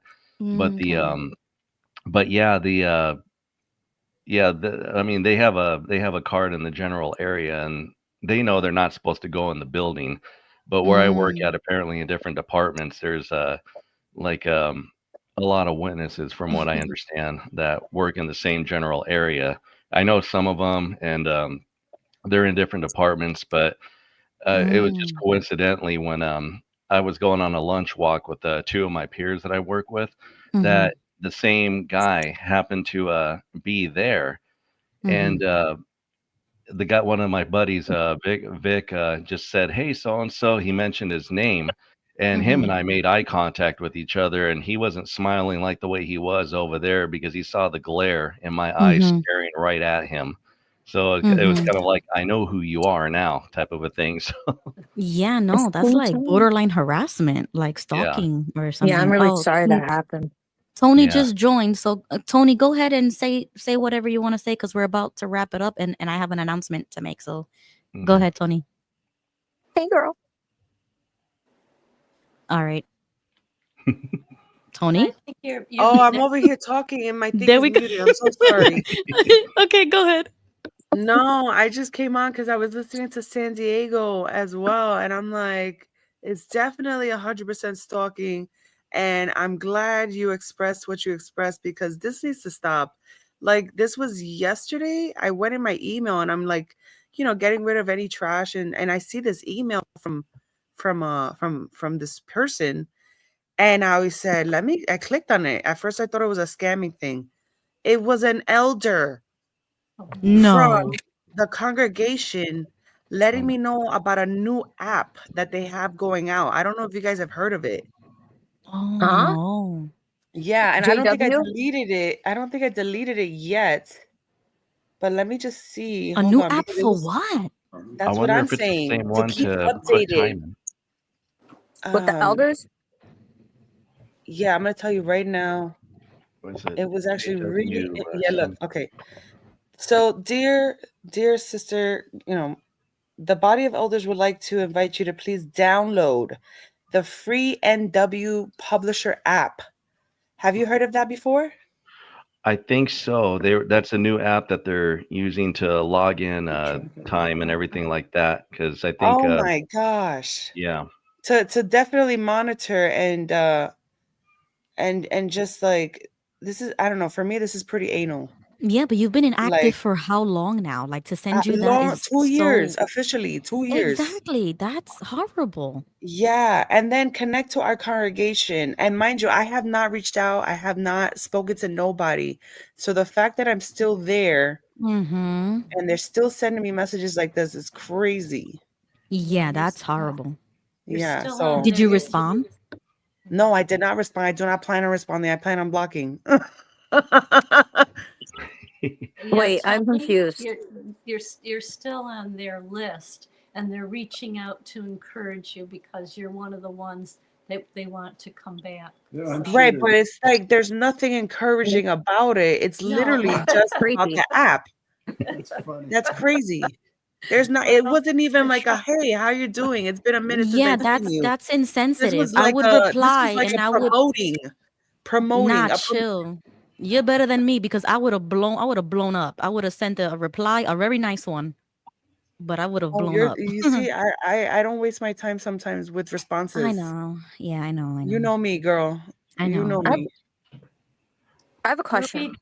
Oops, I forgot to mute it. Oh, Oh, go ahead, Fallen. Sorry. Hey, Fallen. Hey, King Tony. Does anybody like stay up late mostly? Yes. Why? Okay, I was thinking maybe we can also, because I love these like things that we do that Fran and Joe does. I was wondering if we can like try to make something that does like an after kind of Zoom thing. Yes. Oh, well, that's what Ruby was gonna make an Right. announcement That's about. yeah. I was Okay, just go about to girl. make that announcement. Yes. Oh my god, girl! Look Yeah. at us. We have the same mind. No, We like to Fallen. get It's high. every Wednesday after Joe and Fran. Every Wednesday. It's the telepathy. You guys are thinking on the same wavelength. It's probably meant to be. Yeah, that's why I had to hop back on because I totally forgot why I even came here. Yeah. So if anybody wants to join us after the show right now, I'm gonna be playing the Goonies on the ExJWFriends Woo! server, and it's the first time that I am personally watching these movies. I'm trying to catch up with the culture. Oh, you're gonna love it. Yeah, so we're gonna watch that together. If you want to join us, and I was gonna say something else. Oh, guys, I have an announcement. Another one, but like a personal one. And you know, like Joe and Fran are like my grandparents, so I wanted to tell Joe and Fran, I applied for a job and I have an interview. Yay! I know. Good. I'm freaking out. I I am haven't so worked proud in of you, such a Ruby. long time. Oh I my am God, so Jane proud of is you. triggering me right now. She's like, Ruby Prego. Oh my Yeah, God, I don't just saw jinx that. me, Jane. That Jane. was the first thing I Don't said you too. dare It's jinx okay. me. I have trauma with that. With that word, it's very traumatic. I was Anyways. relieved. No, I'm just kidding. Yeah, so I applied for a job and they did like they emailed me a what the heck? I can't talk. Like a interview thing? Interview, yeah, thank you. Yes. Jeez. Mhm. Yeah, so I have an interview April 1st at 12 p.m., guys. April Oh Fool's. wow. I am so excited. Fingers crossed. I You're wish gonna you do luck. amazing. Be confident. Hey Elaine. Yeah.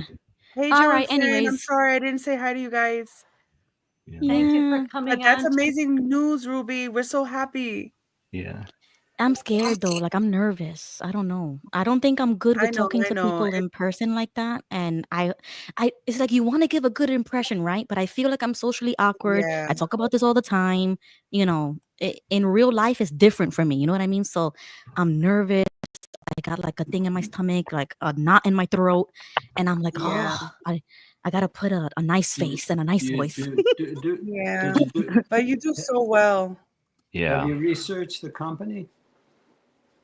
It's Amazon. It's like an Amazon warehouse right up the block from me. Yeah. Yeah. Research them. Yeah, no, research.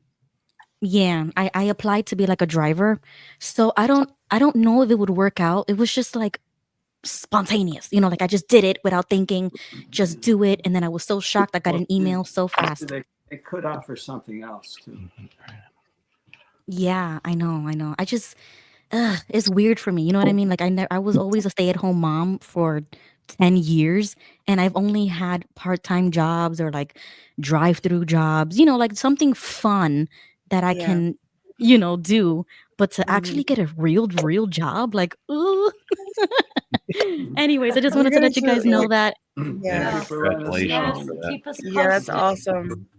Thank you all for coming Yes. on. All right. Well, thank you. Thank Have a you, good Yeah. evening, everyone. Thanks, Bye. Elaine. I got to get out of these stinky clothes before a movie night, so I'll talk to you all later. Hey, Elaine, it's nice seeing you. I know Elaine was trying to say something. Thank you. Thank you. I'm not sure if we've made a connection before. I'm sorry.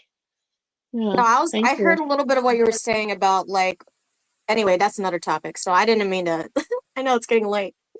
Oh, I just thank you for acknowledging me. I didn't really know if we've talked before or if we've been on a show before together. But yeah, I did want to say something to Ruby. There's a lot of sections of Reddit that you can go in there and punch Amazon driver, and there might be a chat where they talk about their experiences, and then you can get a lot of real life experiences of people, what they went through with Amazon. And I find Amazon that it's pretty it's amazing how Amazon's got so many Reddit's got so many chat rooms, and I got a lot of information through chat rooms. So I just wanted to suggest that to Ruby. Okay, guys, so you guys have a great night. Yeah, thank you guys all for being here tonight. It wouldn't be a show without you. See you guys next week. Yeah, Bye I'll for be now. here. Bye-bye.